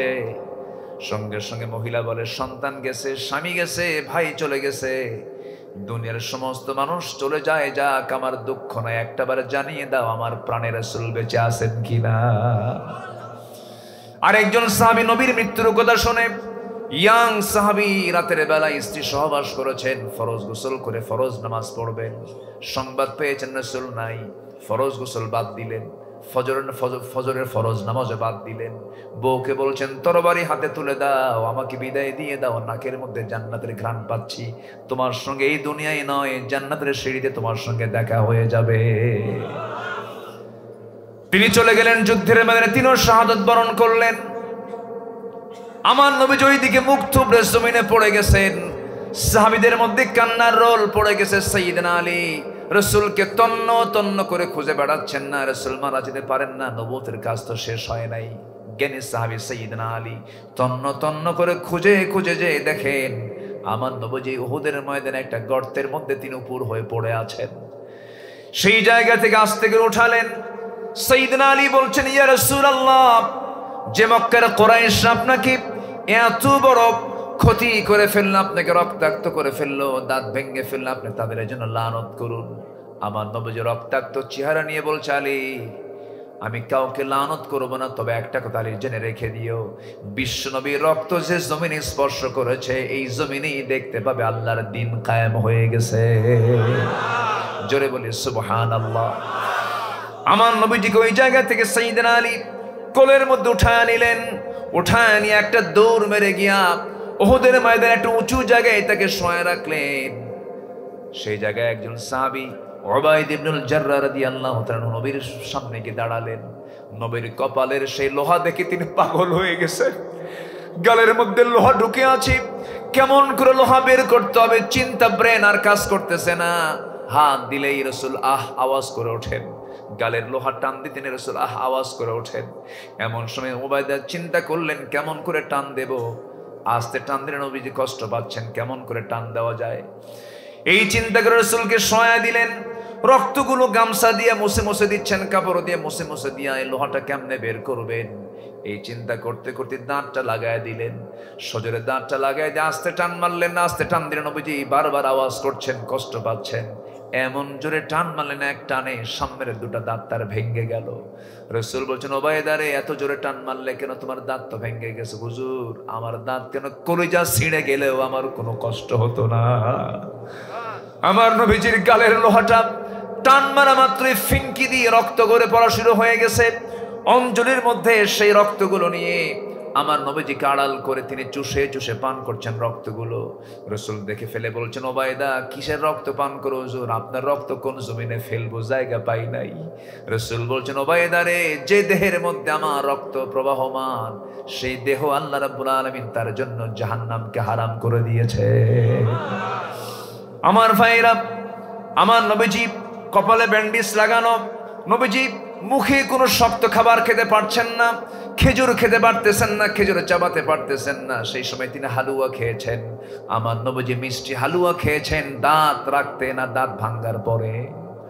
বলেন বলেন বলেন, দাঁত ভাঙ্গার পরে তিনি রাসূল হালুয়া খেয়েছেন, মিষ্টি খেয়েছেন, নরম জিনিস খেয়েছেন।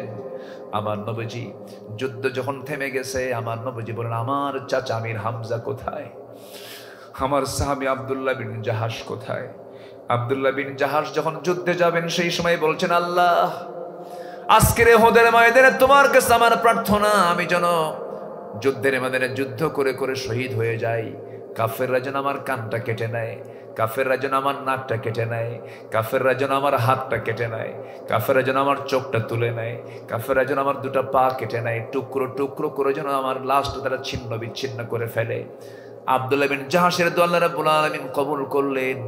আব্দুল্লাহ বিন জাহাশ যখন শাহাদাত বরণ করেন, তার নাকটা কেটে নেওয়া হলো, চোখটা তোলা হলো। তিনি এই দোয়াটা কেন করেছিলেন?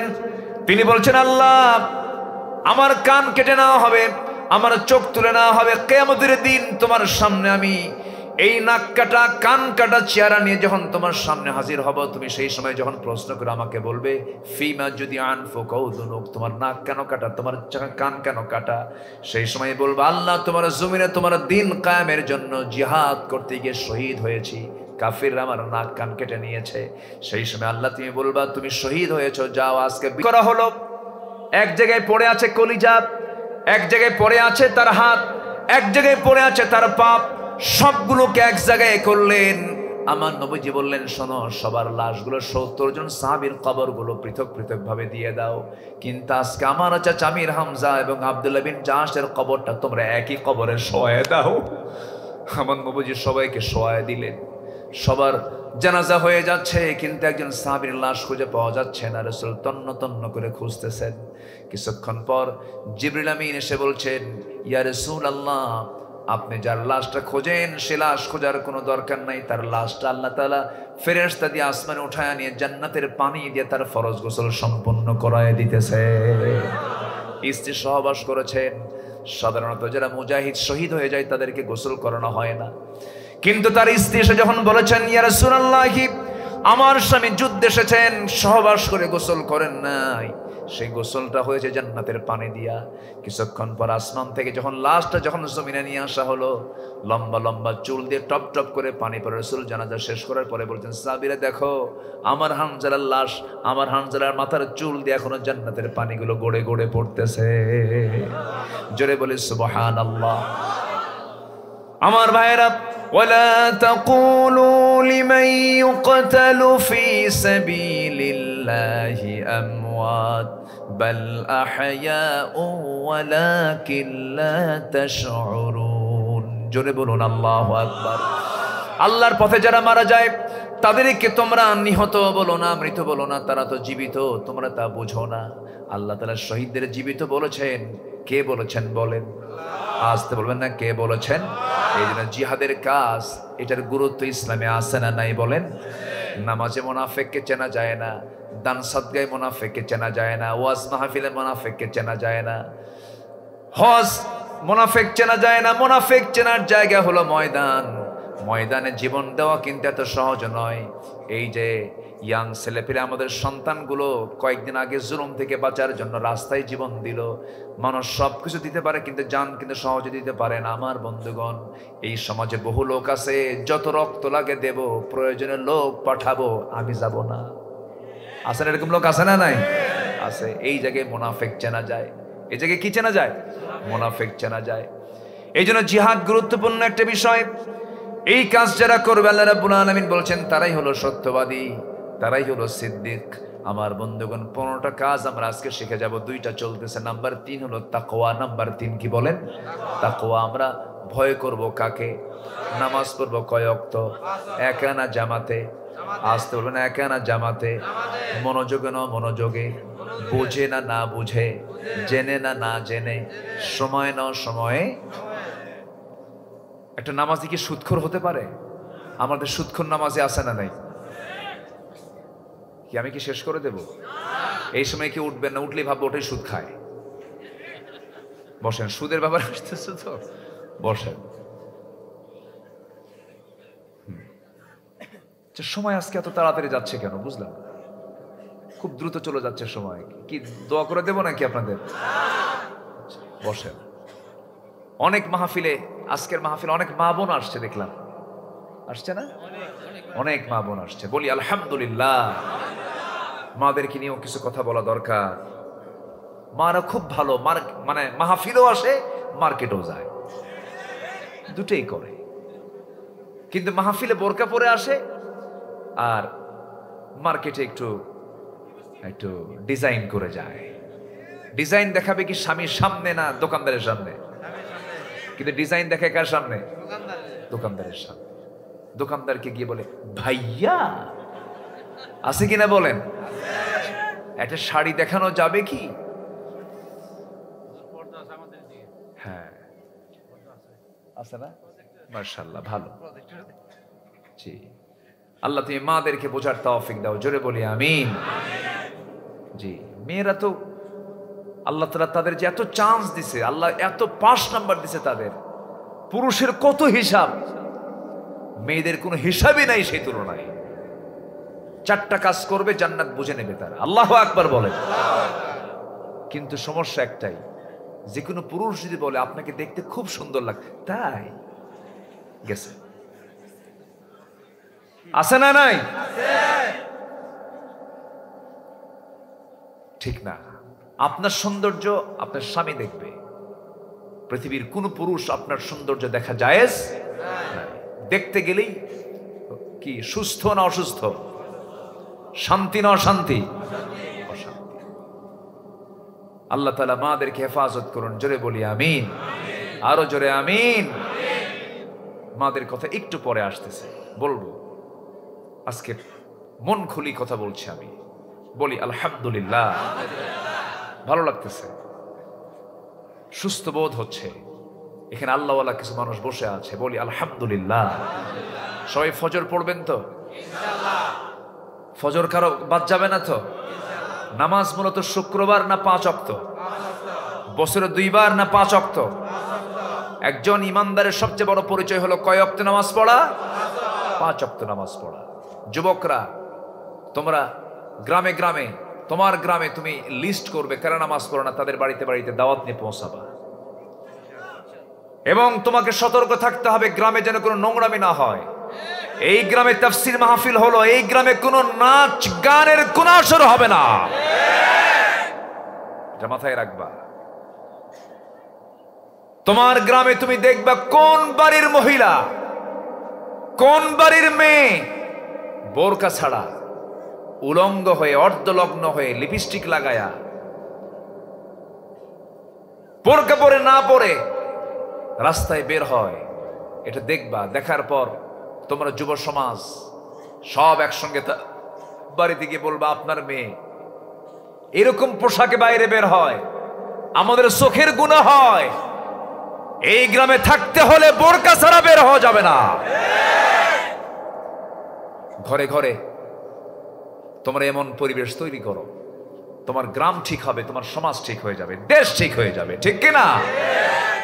করে ফেলো। সম্ভব কি অসম্ভব? অসম্ভব না সম্ভব?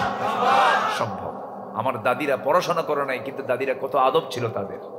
পুরুষ মানুষ দেখলে ছায়া পর্যন্ত পাড়াতো না, বোরকা পরা লাগে নাই তাদের। 12 হাত শাড়ি, 12 হাত কাপড়ই তারা কাজে লাগাইছে, শরীরে কোনো অঙ্গ প্রত্যঙ্গ দেখা যায় নাই। আমার দাদিরা কত সুন্দর করে শালীন পোশাক পরে বের হয়েছে।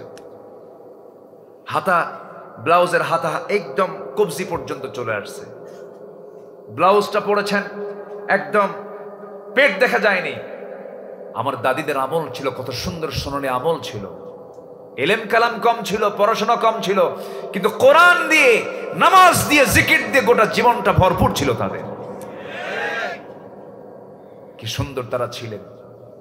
আর আজকে যত বড় শিক্ষিতা তত বড় বেয়াদব, ঠিক কিনা? শিক্ষিত হয়েছে কিন্তু কি শেখে নাই? কি শেখে নাই? কোরআন শেখে নাই। স্বাধীন হয়েছে ৭১ সালের দেশ। সেই সময় আমার দেশের মেয়েরা, আমার দাদিরা ব্লাউজ বানাতে কাপড় ব্যবহার করেছেন ১ গজ ৪ গিরা, যা দিয়ে সব ঢেকেছে, পেট পিঠ সব ঢাকছে। স্বাধীন হতে হতে ৫৩ বছরে এসে সেই ব্লাউজের কাপড় কমতে কমতে ১ গজই বাদ আছে, খালি ৪ গিরা। আমি কি ভুল বলতেছি? এই স্বাধীনতা আমরা চাইনি। আমরা চেয়েছি নারী এবং পুরুষের নিরাপত্তার গ্যারান্টি, ঠিক কিনা? ঠিক কিনা? আজকে সেই গ্যারান্টি আছে? নাই। আমরা চাই আল্লাহর কাছে, আল্লাহ যেন আমাদের এই জমিনটাকে কোরআনের জন্য কবুল করেন। জোরে বলি আমিন, আরো জোরে আমিন। স্বামী স্ত্রী বন্ধন হচ্ছে জান্নাতি বন্ধন। কি বন্ধন বলেন? জান্নাতি বন্ধন। সেই বন্ধন বাদ দিয়া আরেকজনের স্বামীর সাথে ইটিস পিটিস আছে কিনা? আছে কিনা বলেন? আকাম কুকাম করে, পরকিয়া করে, নোংরামি করে, কোন রহমত থাকবে না, অশান্তি অশান্তি, এগুলো করা যাবে না। কার বউ নিয়ে কে শুয়ে থাকে, এগুলো আছে না? আছে না? আছে না? এগুলো আছে না? আছে না? নাই? এগুলোকে প্রমোট করেছে। এগুলোকে প্রমোট করার ভিতরে সবচেয়ে বড় দায়ী হলো আমার পার্শ্ববর্তী দেশের ইন্ডিয়ান চ্যানেলগুলো। ধ্বংস করে দিয়েছে আমাদের মা সমাজকে। আমার মা ওই সমস্ত চ্যানেলগুলোর মুখে থুতু মারবেন, দেখবেন না ওগুলো নোংরা জিনিস। ওগুলো সম্মানিত বন্ধুগণ, আজকে অবাধ মেলামেশা, অবাধ যৌনাচার চলছে। এগুলো আল্লাহ তাআলা এগুলো থেকে আমাদেরকে বাঁচান। জোরে বলি আমিন, আরো জোরে আমিন। নারী পুরুষ, স্বামী এবং স্ত্রী যদি হয়, এটা হলো জান্নাতি পরিবেশ। বলি আলহামদুলিল্লাহ। যেখানে মাওয়াদ্দাতাও ওয়া রাহমা, যেখানে ভালোবাসাও আছে, রহমতও আছে। আর যেটা বিয়ে ছাড়া, ওখানে কিছু ভালোবাসা থাকতে পারে কিন্তু কোনো রহমত কি আছে? গজব। জেনা আছে যেখানে, মদ আছে সেখানে, মদ আছে যেখানে, খুন আছে সেখানে, ঠিক কিনা বলেন? জেনা, মদ এবং খুন তিনটা একসঙ্গে জড়িত। এই তিনটে আমার দেশে আছে না নাই বলেন তো? এই তিনটা আমার দেশে আছে না নাই? জান্নাতি বন্ধন দেখেন কি বন্ধন। এক সাহাবী ইসলাম কবুল করেছেন, বউটা ইসলাম কবুল করেছেন। মক্কার ঘটনা। ইসলাম কবুল করার পরে আবু সালমা যখন দিন গ্রহণ করেছেন, বউটাকে নিয়ে, সন্তান একটার বয়স 3 থেকে 4 বছর, তাকে নিয়ে মদিনার দিকে যাবেন। কিন্তু শ্বশুর বাড়ির লোকজন এসে আবু সালমার কাছ থেকে তার বউটা উম্মে সালমাকে ছিনতাই করে নিয়ে চলে গেল। বলল, তোমাকে আমাদের মেয়েটাকে দেব না, আমাদের মেয়েকে তুমি তালাক দিয়ে দেবে, অথবা তুমি আমাদের মাঝে ছেড়ে দাও, আমি যেতে দেব না। আমরা জোরপূর্বক নিয়ে চলে গেল। তালাক উনি দেন নাই। ঠিক আছে, তোমরা নিয়ে চলে যাও, কিন্তু আমি আমার নবীজির দরবার ছাড়বো না। আমি মদিনার দিকে রওনা দিয়ে দিলাম। আবু সালমা এবং উম্মে সালমার ভিতরে দাম্পত্যময় জীবনটা এত বড় সুখময় ছিল, এত আনন্দময় ছিল যে একদিন গল্পের বসে বলে ফেলতেছেন। স্ত্রী তার স্বামীকে বলছেন, উম্মে সালমা তার স্বামীকে বলছেন, স্বামী একটা প্রশ্ন করব। কি প্রশ্ন? রাগ করবেন কিনা জানি না, আমি আপনাকে খুব ভালোবাসি। আচ্ছা বলেন, কি প্রশ্ন বলো। আমার স্ত্রী বলতেছে, আমার স্বামী গো, আমি যদি আপনার আগে মারা যায়, আপনি কি আমার মৃত্যুর পরে কি বিয়ে করবেন নাকি? এমন প্রশ্ন কি আজকের বউরা করে না? কি যে সমস্যা তাদের! এটা কিন্তু ব্যাপক একটা, মেয়েদেরকে আল্লাহ তাআলা এইভাবেই বানাইছে। কি ঠিক আছে কিনা? ঠিক আছে কিনা বলেন? মরে যাওয়ার পরে তো হিসাবই নাই দুনিয়ার। দেখেন কি চিন্তা। একজন মহিলা সাহাবী এই প্রশ্ন করতেছে, আমি যদি আগে মরে যাই, আপনি কি বিয়ে করবেন? একটা গল্প মনে পড়লো আমার। ওই এক বেচারি, তার বউটার ক্যান্সার হয়েছে। তো ক্যান্সার হলে তার উপায় নেই, মারা যাবে। তো বউটাকে স্বামী খুব ভালোবাসে। এক পর্যায়ে বউ বলতেছে, আচ্ছা আমি তো মরেই যাচ্ছি, আমার তো ক্যান্সার, তো আমি যদি মরে যাই, তুমি কি বিয়ে করবা? কি বলে এটা? তুমি মরে গেলে পরে অন্তত তো কবরের মাটিতে শুকাতে হবে, তো মূল্যে কি আর বিয়ে করা যাবে? তাই কবরের মাটি না শুকান পর্যন্ত কি আর বিয়ে করা যায়? তো এই কথা শোনার পরে অসুস্থ মানুষ মারা গেছে, তার আগ দিয়ে তার ছোট ভাইকে বলে গেছে, শোন আমি তো মরেই যাব, তোরে কিছু দায়িত্ব দিয়ে যাব। সে দায়িত্ব হলো, আমি মরে যাওয়ার পর কবরের মাটিতে আমি যে কবরে শুয়ে থাকবো, প্রত্যেক দিন সকাল সন্ধ্যা তুই 1 বালতি করে পানি ঢেলে দিয়ে আসবি। কি কথা কি বুঝে আসতেছে? তো আল্লাহ তাআলা মেয়েদেরকে এই নেচার করে এইভাবেই সৃষ্টি করেছেন।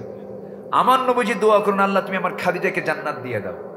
পিছন থেকে আম্মা জান আয়েশা নাম দোয়ার মধ্যেই বলতেছে, ওই বুড়ির জন্য এখনো দোয়া করা লাগে। আল্লাহ তাআলা নারীদেরকে এরকম করে বানিয়েছে। উম্মে সালমা বলতেছেন, আমার স্বামী আপনি কি আমার মৃত্যু হলে আগে যদি হয় আপনি কি বিয়ে করবেন? আবু সালমা মজা করে মুস্কি হাসি মেরে বলছে, তোমার কি মনে হয় বলো? কামার মন বলে, আপনার আগে যদি আমার মৃত্যু হয়ে যায়, আমি আপনাকে দারুণ ভালোবাসি, আমার ভাগ আমি কাউকে নিতে দেব না, আপনি বিয়ে করতে পারবেন না। সঙ্গে সঙ্গে আবু সালমা বললেন, শোন আমার স্ত্রী, আমি তোমাকে দারুণ ভালোবাসি, যাও তোমার ভালোবাসাকে প্রাধান্য দিয়ে আমি ওয়াদা করলাম, তোমার আগে যদি আমার আগে যদি তোমার মৃত্যু হয়ে যায় আমি কখনো বিয়ে করব না, তবে তোমার আগে যদি আমার মৃত্যু হয়ে যায় আমি তোমার জন্য সেই দোয়া করব না, আল্লাহ যেন তোমার সিকিউরিটির জন্য আমার চেয়ে উত্তম স্বামী যেন তোমাকে জুটাইয়া দেন। উত্তম দোয়া কার হলো? স্বামীর। কারণ একটা নারীর সিকিউরিটির দরকার আছে না নাই? বলেন তো আছে না নাই? আল্লাহ তাআলা স্বামীর দোয়াটা কবুল করলেন, আল্লাহ তাআলা স্বামীর দোয়াটা মঞ্জুর করলেন। আবু সালমা বউটাকে রেখে বাধ্য হলেন চলে যেতে মদিনায়। ছেলেটা নিয়ে গেছে ভাইয়েরা, বউটাকে নিয়ে গেছে শ্বশুর বাড়ির লোকেরা। কিন্তু আবু সালমা বললেন, সব নিয়ে যাও, কিন্তু আমি আমার ঈমান নিয়ে নবীর কাছে যেতে চাই। নবীর কাছে চলে গেলেন। 1 বছরে যেতে না যেতেই উম্মে সালমা স্ত্রী করলেন কি, সবার চক্ষু আড়াল করে সন্তানটাকে কৌশলে নিয়ে রাতের আধারে লুকো চুরি করে বাবার ঘর থেকে লুকায় তিনি রওনা দিলেন মদিনার দিকে। মদিনায় পৌঁছে গেলেন, ফজরের সময় হয়ে গেল। মদিনায় পৌঁছার পর আজান হয়ে গেল। আজানের পরে নামাজ হলো। নামাজের পর সঙ্গে সঙ্গে ঘোষণা আসলো, আবু সালমা আজকে রাতে দুনিয়া থেকে বিদায় নিয়েছে। উম্মে সালমা মদিনায় ঢুকলেন, স্বামীটাও দুনিয়া থেকে বিদায় নিলেন। কি বড় দুঃখ! উম্মে সালমার চোখের পানি ফুরায় না। জানাজা শেষ হয়ে গেল, রাসূলকে জানান দেওয়া হলো, ইয়া রাসূলুল্লাহ, ইয়া হাবিবাল্লাহ, যে আবু সালমার আজকের জানাজা হলো, সে আবু সালমার স্ত্রী উম্মে সালমা আজকে মদিনায় ঢুকেছে। রাসূল বলছেন, আহারে উম্মে সালমা কোথায়? কমক জায়গায় তার বাচ্চা আছে নাকি? হ্যাঁ, বাচ্চাও আছে। আমার নবী উম্মে সালমাকে লক্ষ্য করে বলছেন, উম্মে সালমা, তোমার বাচ্চাকে নিয়ে তুমি কোনো টেনশন করবে না, ইতিমের সর্দার তোর সামনে দাঁড়ায় আছে, তোমার বাচ্চাটার দায়িত্ব আমি বিশ্বনবী নিজের কাঁধে উঠায়া নিলাম। আর তুমি উম্মে সালমা চিন্তা করো না, আমার তো সাহাবে কেরাম আছে, সবচেয়ে ভালো যে সাহাবী সুরত সিরাত সবচেয়ে ভালো যার, এমন একটা সাহাবীর সঙ্গে তোমার বিয়ের বন্দোবস্ত করে দেব। উম্মে সালমা বলছেন, শুনুন ইয়া রাসূলুল্লাহি, আমার স্বামীর চাইতে উত্তম পুরুষ পৃথিবীতে দ্বিতীয়টা নাই, আমি এটাই মনে করি, আমার জীবনে বিয়ের কোনো প্রয়োজন নাই। কিন্তু ওইদিকে আবু সালমার দোয়া কবুল করেছেন তিনি কে? আল্লাহ সঙ্গে সঙ্গে জিবরাইলকে পাঠিয়ে দিয়ে বলছেন, উম্মে সালমা খুব পবিত্র একজন নারী, আবু সালমার দোয়া কবুল হয়ে গেছে, আপনি এই মহিলাকে বিয়ের প্রস্তাব আপনি বিশ্বনবী দিয়ে দেন। আল্লাহু আকবার বলেন। আমার বন্ধুগণ, অনেক অনেক লম্বা লম্বা কথা আছে। এই দুনিয়া থেকে আমরা চলে যাচ্ছি, দুনিয়াকে সাজাবো আখিরাতের কারণে, আখিরাতের প্রস্তুতি নেবার জন্য আমরা দুনিয়াতে 15টা কাজ করে যাব।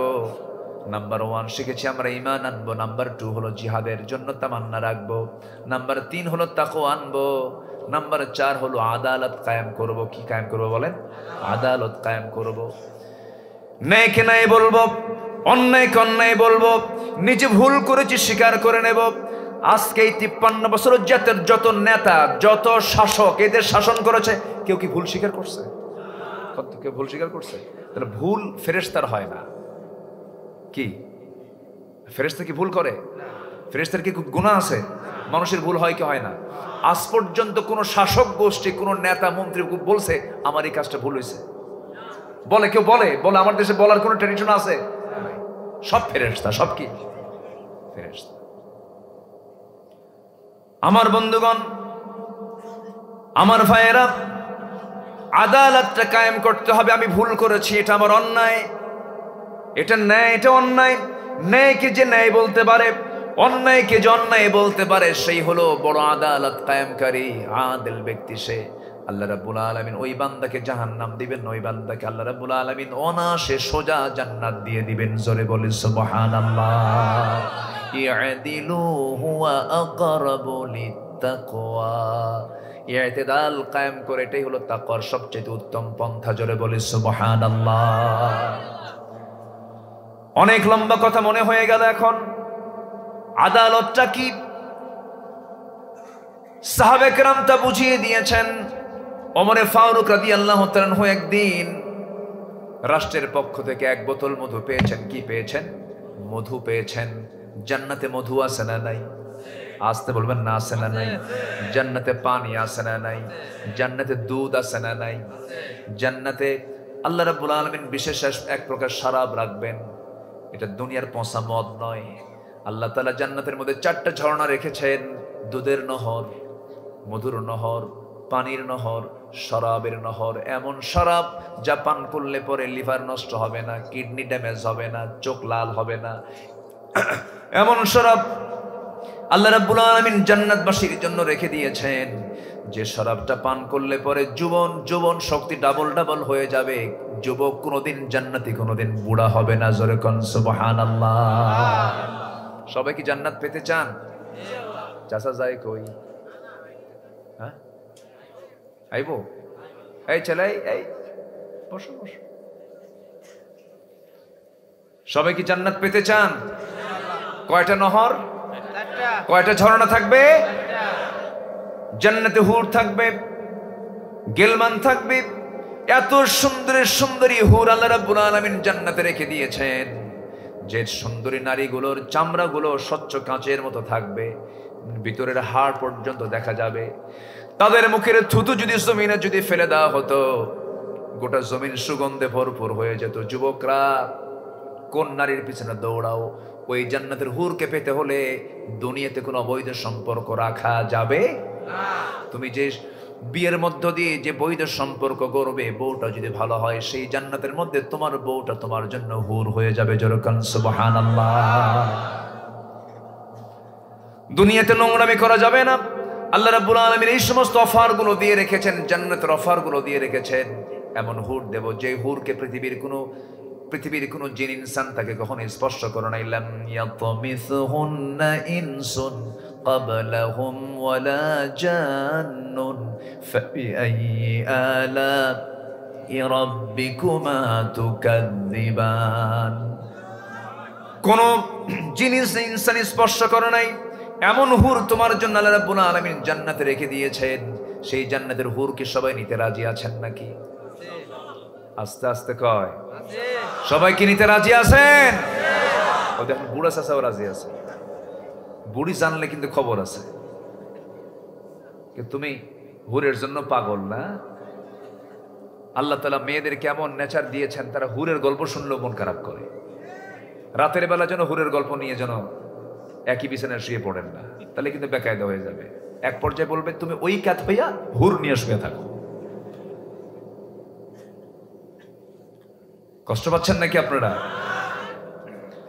আমার বন্ধুগণ, তাহলে দুনিয়ার মদের ফলাফল হলো মদ খেলে পরে লাঞ্চ পচে যায়, ব্রেন উল্টা পাল্টা হয়ে যায়, ব্রেন এলোমেলো হয়ে যায়, লিভার পচে যায়, লাঞ্চ পচে যায়, চোখ লাল হয়ে যায়, চেহারার সৌন্দর্য নষ্ট হয়ে যায়। কিন্তু জান্নাতের যে শরাব আল্লাহ রাব্বুল আলামিন দিবেন, সেই শরাবটা হবে এমন শরাব যা খেলে পরে চেহারা সুন্দর হয়ে যাবে, যৌবন টকবক করবে, যৌবনের শক্তি ডাবল হয়ে যাবে। জোরে বলেন সুবহানাল্লাহ। যুবকরা, এই সমস্ত বিষয়গুলো লালন করো, কোরআনটা সুন্দর করে পড়ো। কোরআনের মধ্যে কত মজা, কত আনন্দ, কত ইতিহাস, কত কাহিনী, কত রেজাল্ট, কত ফলাফল আল্লাহ রাব্বুল আলামিনের মধ্যে দিয়ে দিয়েছেন। এটাই মহাসত্য, এটাই চিরসত্য। এর চাইতে মহাসত্য দুনিয়াতে আর দ্বিতীয়টা নাই। আমার বন্ধুগণ, 15টা কাজের মধ্যে আমরা শিখে নিলাম মাত্র এ পর্যন্ত 4টা। সামনে আরো এখন 11টা রয়ে আছে, আমরা একটা একটা করে শিখবো। জোরে বলি ইনশাআল্লাহ, আরো জোরে বলি ইনশাআল্লাহ। নাম্বার 4 হলো দিনের সঠিক ইলম আমরা হাসিল করব। দিনের জ্ঞান আমাদের অর্জন করার দরকার আছে না নাই? আমরা কোরআন শিখবো, সন্তানদেরকে শিখাবো, মাদ্রাসায় দিব, দিনের শিক্ষা আমরা শিখবো। জোরে বলি ইনশাআল্লাহ। আজকে পরিবার, আজকে সমাজে বাপ মার সেবার হার কমছে না বাড়ছে? বলেন, বাপ মার সেবার হার কমছে না বাড়ছে? শিক্ষার হার কমেছে না বেড়েছে? শিক্ষার হার বেড়েছে, বাপ মার সেবার হার কমেছে। তাহলে শিক্ষার মধ্যে কিছু ভেজাল আছে না নাই?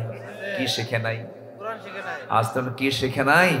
কোরআন শিখে নাই। কোরআনটা শেখায় দেবো। জোরে বলি ইনশাআল্লাহ, আরো জোরে বলি ইনশাআল্লাহ। নাম্বার 6 হলো অধিক সংখ্যক নেক আমল করব। আমরা ভালো ভালো আমলগুলো করার চেষ্টা করব। গুনাহ তো হবেই, বান্দার তো গুনাহ হয়েই যাবে। হঠাৎ করে কোনো একটা ভুল হয়ে গেছে, কোন একটা মেয়ের দিকে তুমি তাকাইছো যুবক, হঠাৎ করে তোমার নজরটা চলে গেছে, দ্বিতীয় নজর আর তাকাবে না। আল্লাহ রাব্বুল আলামিন মুজাহিদের সব তোমার আমলনামায় দিয়ে দিবে। একবার তাকালে গুনাহ হয় না, একবার তাকালে আল্লাহ মাফ করে দেন। কে বলছেন? কে বলছেন? আল্লাহ। একবার তাকালে মাফ, দুইবার তাকালেই পরের বার কি যেন দেখলাম আবার দেখি, তখন গুনাহ হয়ে যাবে। বছর 17 আগে কোন এক মাহফিলে বললাম, প্রথমবার তাকালে মাফ, দ্বিতীয়বার তাকালে পাপ। এক যুবক দাঁড়ায় বলে, হুজুর 1 চোটে 1 ঘন্টা তাকায় থাকলে কি হবে? যেরকম নাউজুবিল্লাহ।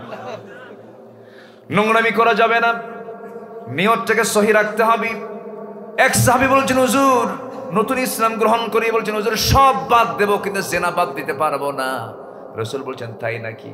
হুজুর জেনা আমি বাদ দিতে পারবো না। রাসূল বলছেন, তোমার মার সঙ্গে জেনা করতে আসলে কি করবো? হুজুর জব করবো। তোমার বউকে যদি কেউ জেনা করতে আসে, হুজুর আমি সহ্য করতে পারবো না। তোমার বোনকে যদি জেনা করতে আসে, সহ্য করতে, তোমার মেয়েকে সহ্য করতে পারবো না। রাসূল বলে ফেলেন, সাহাবী তুমি যার সঙ্গে জেনা করতে যাবে সে কারো না কারো মা, কারো না কারো মেয়ে, কারো না কারো বোন, কারো না কারো বউ। চোখের পানি পড়তে পড়তে এক পর্যায়ে বলছেন, হুজুর আপনি সত্যি বিশ্বনবী, আল্লাহর কসম আজকের থেকে জেনা বাদ দিয়ে দিলাম। শুধু মাইন্ড সেট আপ করতে হবে, মাইন্ড সেট আপ করতে হবে, সব ঠিক হয়ে যাব আমরা। জোরে বলি ইনশাআল্লাহ। মনটাকে আমরা মনের লেভেলটা ঠিক রাখবো। নফস তো খুব খারাপ জিনিস। নফস হিংসা করতে চায়, নফস মিথ্যা কথা বলতে চায়, নফস আমাকে ধোঁকা দিতে চায়, নফস আমাকে হিংস্র করে তোলে। এই জন্য সবার আগে কিসের ট্রিটমেন্ট বলেন? নফসের ট্রিটমেন্ট করতে হবে। আল্লাহ রাব্বুল আলামিন আরেক জায়গায় বলছেন, قد أفلح من زكاها وقد خاب من دساها قد أفلح من تزكى وذكر اسم ربه فصلى। জোরে বলুন আল্লাহু আকবার। নফসের শুদ্ধতা আনবো আমরা। জোরে বলি ইনশাআল্লাহ, আরো জোরে বলি ইনশাআল্লাহ। সাইয়েদনা ওমর ফারুক কি করলেন? এক বোতল মধু তিনি নিলেন, রাষ্ট্র থেকে পেলেন। 1 বোতল মধু নিয়ে তিনি চলে আসলেন। ওই বোতলে 5টা পরিবারের মধু আছে। ওনার পরিবার সহ আরো 4 পরিবার, 5 পরিবারের মধু নিয়ে তিনি এসে বউটাকে ডাক দিয়ে বলছেন, বউ আমার, এই যে মধুর বোতল তোমাকে দিলাম, এই মধুর বোতল 5টা সমান ভাগে ভাগ করো, বা মধুগুলো 1 ভাগ আমাদেরকে রেখে 4 ভাগ প্রতিবেশীর ঘরে ঘরে তুমি পৌঁছায় দিবা। মধুর বোতল বইয়ের হাতে দেওয়ার পরপরই 1 মিনিট পার হতে না হতেই তিনি বলছেন, স্ত্রী মন খারাপ করো না, মধুর বোতলটা আমার হাতে দিয়ে দাও, তোমাকে ভাগ করতে দেব না আমি। মধুর বোতল নিয়ে চলে গেলেন আরেক প্রতিবেশীর ঘরে গিয়ে বলছেন, এই মধুটাকে 5 ভাগে ভাগ করে 1 ভাগ আমার ঘরে দিবা, আর বাকিগুলো তোমরা সব সমানভাবে নিয়ে নিবা। বলেন তো, বইয়ের হাত থেকে যদি কেউ মধুর বোতল ভাগ করতে দিয়ে আবার যদি কেড়ে নেয়, হবে কিছু? হবে? লাগবে? আসতে কয় লাগে লাগে লাগে, লাগবেই তো। মন খারাপ করে বসে আছেন তিনি, আপনি আমাকে বিশ্বাস করলেন না। সাইয়েদনা ওমর ফারুক রাদিয়াল্লাহু আনহু কিচ্ছু বললেন না। প্রতিবেশীর কাছে 5টা ভাগ শেষ হয়ে গেলে পরে 1টা ভাগ তিনি নিয়ে এসে বউয়ের সামনে দিয়ে বলছেন, বউ আমার, আল্লাহর কসম করে বলি আমি তোমাকে সন্দেহের জন্য তোমার হাত থেকে মধুর বোতল নেই না। আমি তোমাকে খুব বিশ্বাস করি।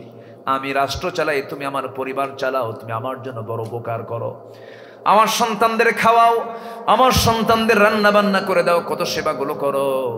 আমার স্ত্রী তুমি রাগ করো না, এই বোতলের মধু আমি তোমাকে ভাগ করতে দেই নাই, কারণ এই মধু যখন তুমি সমান ভাগে ভাগ করবে, ঠিক আছে সমান হলো, কিন্তু মধুটা তরল জিনিস, ভাগ করতে নিয়ে কিছু মধু 2 ফোঁটা হোক 3 ফোঁটা হোক তোমার হাতের মধ্যে লেগে থাকবে, এই লেগে থাকা মধু আমাদের বেশি হয়ে যাবে।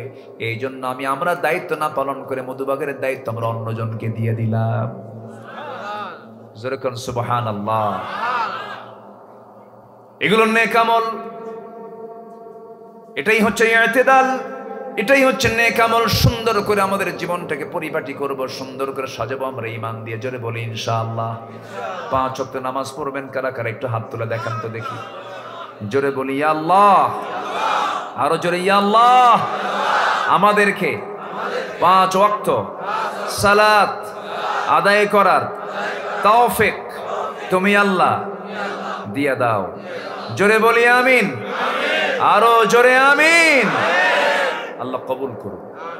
ওমরে ফারুকের জীবন যখন চলে আসলো, আর একটা কথা বলি, ওমর কি ছিলেন, আল্লাহু আকবার বলেন। প্রচন্ড ক্ষুধার যন্ত্রণা ওমরে ফারুকের, প্রচন্ড ক্ষুধা নিয়ে আছেন। একজন উট জব করে, উটের যে গুরুত্বপূর্ণ অংশ কলিজাটা সাইয়েদনা ওমর ফারুকের জন্য নিয়ে আসা হলো। তিনি বললেন, এটা আপনার জন্য আমরা নিয়ে এসেছি, বাকিগুলো জনগণ খাবে। ওমরে ফারুক বললেন, ওমর শ্রেষ্ঠ জিনিস খাবে আর সাধারণ জিনিসগুলো জনগণ খাবে, ওই খাবার ওমর কখনো মুখে নেবে না। আল্লাহু আকবার বলেন। আর 18 লক্ষ কোটি টাকা দেশের ঋণ রেখে, তার মধ্য থেকে 11 লক্ষ কোটি টাকা দেশ থেকে যারা পাচার করেছে, তারা দেশের বন্ধু হতে পারে না।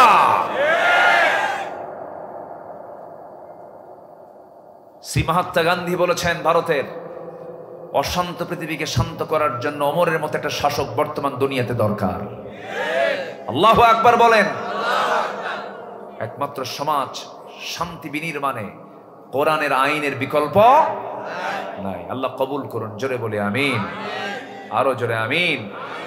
কষ্ট দিয়ে ফেলতেছে আপনাদের। হিমসের একজন গভর্নর ছিলেন সাঈদ বিন আমির রাদিয়াল্লাহু তাআলা আনহু। কি ছিল তারা, দেখেন তাদের মধ্যে কি তাকওয়াটা ছিল, কি খোদাভীতি ছিল তাদের মধ্যে। সেই সাঈদ বিন আমির রাদিয়াল্লাহু তাআলা আনহু, তার বিরুদ্ধে জনগণ 4টা অভিযোগ দিল ওমরে ফারুকের আদালতে এসে। বলল যে দেখেন, আপনার গভর্নর 4টা দোষ আমরা তাদের মধ্যে পেয়েছি। কি দোষ? নাম্বার 1, প্রত্যেকদিন অফিসে দেরি করে আসে। নাম্বার 2, সপ্তাহে 1 দিন আসে না। নাম্বার 3 হলো সন্ধ্যার পর আমরা তার সঙ্গে দেখা করতে গেলে কথা বলে না। নাম্বার 4 হলো মৃগী রোগীর মতো মাঝে মাঝে অফিসের মধ্যে শীত হয়ে পড়ে থাকে, জ্ঞান থাকে না। এই ধরনের গভর্নর আমরা চাই না। আপনি মদিনায় ফেরত নিয়ে নেন। কোথায় ফেরত নিয়ে নেন? তখন মদিনা ছিল ঢাকা, বোঝেন নাই? মদিনায় ফেরত নিয়ে নেন। সাইয়েদনা ওমর ফারুক বলেন, ঠিক আছে, তোমরা গভর্নরকে মদিনায় পাঠাও। তলব করে নিয়ে আসলেন। দিয়েছে ওমর ফারুক বলছেন, আমি তো জানি সাইদ তুমি অত্যন্ত ভালো মানুষ, কিন্তু জনগণ তোমার বিরুদ্ধে 4টা অভিযোগ দিয়েছে। বলো কি কি অভিযোগ? তুমি এই যে অফিসে আসো না, দেরি করে আসো, 1 দিন আসো না, মৃগী রোগীর মতো অজ্ঞান হয়ে পড়ো, সন্ধ্যার পরে জনগণ তোমাকে পায় না, এর কারণটা কি? তিনি বলছেন যে 4টা অভিযোগ দেওয়া হয়েছে, 4টা অভিযোগের জবাব আমি সাইদ আপনাকে দেবো একটা একটা করে। আল্লাহু আকবার বল। কি তার আল্লাহওয়ালা ছিলেন দেখেন। সাইদ বিন আমির রাদিয়াল্লাহু আনহু তিনি বলছেন, আমিরুল মুমিনিন আমার বিরুদ্ধে নাম্বার 1 অভিযোগ দিয়েছে, আমি প্রত্যেক দিন অফিসে দেরি করে আসি। দেরি করে আসার কারণ হলো আমি হিমসের একজন গভর্নর হতে পারি, একজন মুখ্যমন্ত্রী হতে পারি, একজন বড় দায়িত্বশীল হতে পারে, কিন্তু আমার পরিবারকে সাজানোর জন্য, পরিবারকে পরিচালনা করার জন্য কিছু কাজের মানুষের প্রয়োজন হয়, কিন্তু আমার বাড়িতে আমি আমার বউ ছাড়া কোনো কাজের মানুষ নাই। আমার অনেকগুলো সন্তান সন্ততি, তাদের রান্না বান্না, তাদের কাপড় চোপড় ধোয়া সবকিছু সম্পন্ন করতে গিয়ে আমি আমার বউকে হেল্প করতে গিয়ে দেখা যায় নির্দিষ্ট টাইম পার হয়ে বাড়ির কাজগুলো করতে একটু সময় বেশি লেগে যায়, এই জন্য অফিসে আসতে আমার দেরি হয়ে যায়। নাম্বার 2 হলো সপ্তাহে 1 দিন আসো না কেন? তিনি বলছেন, আল্লাহর কসম করে বলছেন, আমিরুল মুমিনিন আমার গায়ের যে জুব্বাটা দেখতেছেন, এই জুব্বা ছাড়া বিকল্প কোনো জুব্বা আমার বাড়িতে নাই। এই জুব্বা আমি 6 দিন পরি, 7ম দিন সকালবেলা আমি এই জুব্বাটা ধুয়ে ফেলি, ধুয়ে ফেলার পর আমার গায়ে অন্য কোনো বিকল্প কোনো কাপড় থাকে না, অন্য কোনো জুব্বা থাকে না। জুমার নামাজ পড়তে যাব, এই জুমার নামাজের আগ দিয়ে জুব্বাটা যখন শুকে যায় নামাজ পড়তে যায়, এই জন্য একদিন আমার যাওয়া হয় না। আমি একদিন যেতে পারি না অফিসে। নাম্বার 3 হলো, তুমি সন্ধ্যার পর জনগণের সঙ্গে কেন কথা বলো না, কেন ডাকে সাড়া দাও না? তিনি বলছেন, আমিরুল মুমিনিন, সকাল থেকে সন্ধ্যা পর্যন্ত জনগণের পাশে আমি দাঁড়িয়ে থাকি, তাদের সেবা করি। সন্ধ্যার পর ঘরের মধ্যে ঢুকি, পরিবারকে সময় দেয় কিছু সময়, এবং এশার নামাজ পড়ে খাওয়া দাওয়ার পর ওই যে সেজদায় পড়ে যায়, ফজর পর্যন্ত সারাদিন কথা বলি জনগণের সাথে, সারা রাত কথা বলি আমার আল্লাহর সাথে।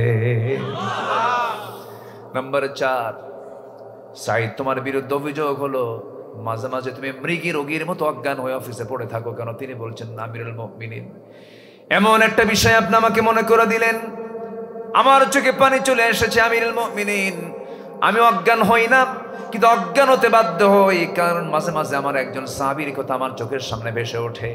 আমি সেই সময় ইসলাম কবুল করতে পারি নাই, কিন্তু আমার চোখের সামনে তাকে দুনিয়া থেকে বিদায় করে দেওয়া হয়েছে। কে বলো? ও সাইদ, কে কোন সাহাবী বলো? সঙ্গে সঙ্গে তিনি বলছেন, আমিরুল মুমিনিন সেই সাহাবীর নাম হলো খুবাইব বিন আদি রাদিয়াল্লাহু তাআলা আনহু। খুবাইবকে যখন মক্কার কুরাইশ মক্কায় ধরে আনলো, মদিনা থেকে ধরে এনে জেলখানায় তাকে জোর করে হাত পা বেঁধে রেখে দিল, খাবার বন্ধ করে দিল। আমি খুবাইব নিজের চোখে দেখেছি, জান্নাতের ভিতর আল্লাহ রাব্বুল আলামিন জান্নাতের আঙ্গুরগুলো খুবাইবের ঘরের মধ্যে পৌঁছায়া দিয়েছেন। যেরকম সুবহানাল্লাহ। আমি আমার নিজের চোখে এই বরকতের দৃশ্যগুলো দেখেছি, কিন্তু আমি ঈমান আনতে পারি নাই। সেই সময় ওই খুবাইবকে শেষ পর্যন্ত ফাঁসির মঞ্চে ঝুলিয়ে মারা হলো, ফাঁসির মঞ্চে তুলে শুলে চড়ায় হাত বাঁধা হলো, পা বাঁধা হলো। আমার চোখের সামনে যখন হাত পা বাঁধা হলো, আমার চোখের সামনে একজন বলে ফেললো, খুবাইব, তোমার জায়গায় মোহাম্মদকে বসালে কেমন হতো? মুখের থুতু দিয়ে লোকটার মুখটা ভরায়া দিল থুতু দিয়া। একজন রেগে গিয়ে খেপে গিয়ে খুবাইবের হাতটা সে এক আঘাতে হাত কেটে ফেললো, আরেক আঘাতে বাম হাত কেটে ফেললো, 2 পা কেটে ফেললো। আরেকজন কাফের এসে আমার চোখের সামনে তরবারি দিয়া বুক দিয়ে ঢুকায় পিঠ দিয়ে বের করে দিল। খুবাইব দুনিয়া থেকে বিদায় নিলেন। এই দৃশ্যগুলো আমার নিজের চোখের সামনে আমি দেখেছি, কিন্তু প্রতিবাদ করতে পারি নাই। ইমান সে সময় ছিল না। যখন আমি সেই খুবাইবের শাহাদাতের দৃশ্য যখন আমার চোখের সামনে ভেসে ওঠে, আমি সেন্সলেস হয়ে জমিনে পড়ে যাই। ওমরে ফারুক কাঁদতে কাঁদতে বলছেন, সাইদ রে, বুঝতে ভুল করেছিলাম, তুমি আমার চাইতে পরেজগার শাসক, তোমাকে হিমসের গভর্নরের দায়িত্ব আমি আবার দিয়ে দিলাম। জোরে কোন সুবহানাল্লাহ। এগুলো হয়েছে কার ভয়ে? আসতে বলবেন না, কার ভয়ে? তাকওয়া অবলম্বন করার দরকার আছে না নাই? আসতে বলবেন না, আছে না নাই? আমরা তাকওয়া অবলম্বন করব, জোরে বলি ইনশাআল্লাহ। মিথ্যা কথা বলবো না, জোরে বলি ইনশাআল্লাহ। ধৈর্য ধরবো, জোরে বলি ইনশাআল্লাহ। ভরসা করব কার উপরে? ওমাইয়া তাওয়াক্কাল আলাল্লাহ ফাহুয়া হাসবুহ। নাম্বার 8 হলো আখিরাতের আবাসকে মূল লক্ষ্য হিসেবে গ্রহণ করে নেওয়া। নাম্বার 9 হলো নিজেকে পরিবারকে জাহান্নাম থেকে বাঁচানোর জন্য চেষ্টা করা। নাম্বার 10 হলো তওবা করা। নাম্বার 11 হলো আল্লাহর পথে ব্যয় করা। নাম্বার 12 হলো শিরকের অন্তর্ভুক্ত সমস্ত পাপ থেকে নিজের জীবনকে বাঁচিয়ে রাখা। নাম্বার 13 হলো আল্লাহ প্রদত্ত একমাত্র সঠিক পথ ইহদিনাস সিরাতাল মুস্তাকিমকে একমাত্র বেছে নেওয়া। নাম্বার 14 হলো আনুগত্য করতে হবে কার? আরো জোরে বলেন কার? নাম্বার 15 হলো সর্বক্ষণ আল্লাহর সামনে দাঁড়ানোর ভয়ে হৃদয়ে লালন করা, দাঁড়ানোর ভয় হৃদয়ে লালন করা। আল্লাহর সামনে কিন্তু দাঁড়াতে হবে, মুখোমুখি হতে হবে, বিচার করবেন, আমার হিসাবগুলো নেবেন। আল্লাহর সামনে একদিন আমি দাঁড়াবো, এতে কোনো বিন্দু পরিমাণ সন্দেহ নাই। বিচার করবেন আমার কে? আসতে বলেন, কে বিচার করবেন? আল্লাহ বলছেন, ওয়া আম্মা মান খাফা মাকামা রাব্বিহি ওয়া নাহান নাফসা আনিল হাওয়া ফাইন্নাল জান্নাতা হিয়াল মাওয়া। জোরে বলুন আল্লাহু আকবার। যার দিলের মাকামে আল্লাহর ভয়টা জাগ্রত হয়ে যাবে, তার ঠিকানা হয়ে যাবে জান্নাতে মাওয়া। আল্লাহ রাব্বুল আলামিন সবার দিলের মধ্যে আল্লাহর ভয়কে জাগ্রত করে দেন। জোরে বলি আমিন। আরো জোরে আমিন, আরো জোরে আমিন। জি, আমি 15টা শেষ করে দিলাম। এখন দোয়া করবো না, আলোচনা চালাবো? আলোচনা চলুক, হুজুর মরুক। জিকির করি লা ইলাহা, আর জোরে লা ইলাহা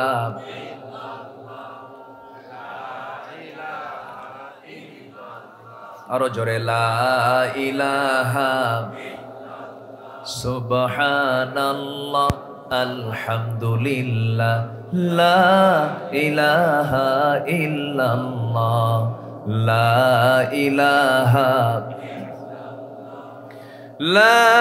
ইলাহা ইল্লাল্লাহ মুহাম্মাদুর রাসূলুল্লাহ সাল্লাল্লাহু আলাইহি ওয়াসাল্লাম। যে যেখানে আছেন আমরা বসে পড়ি।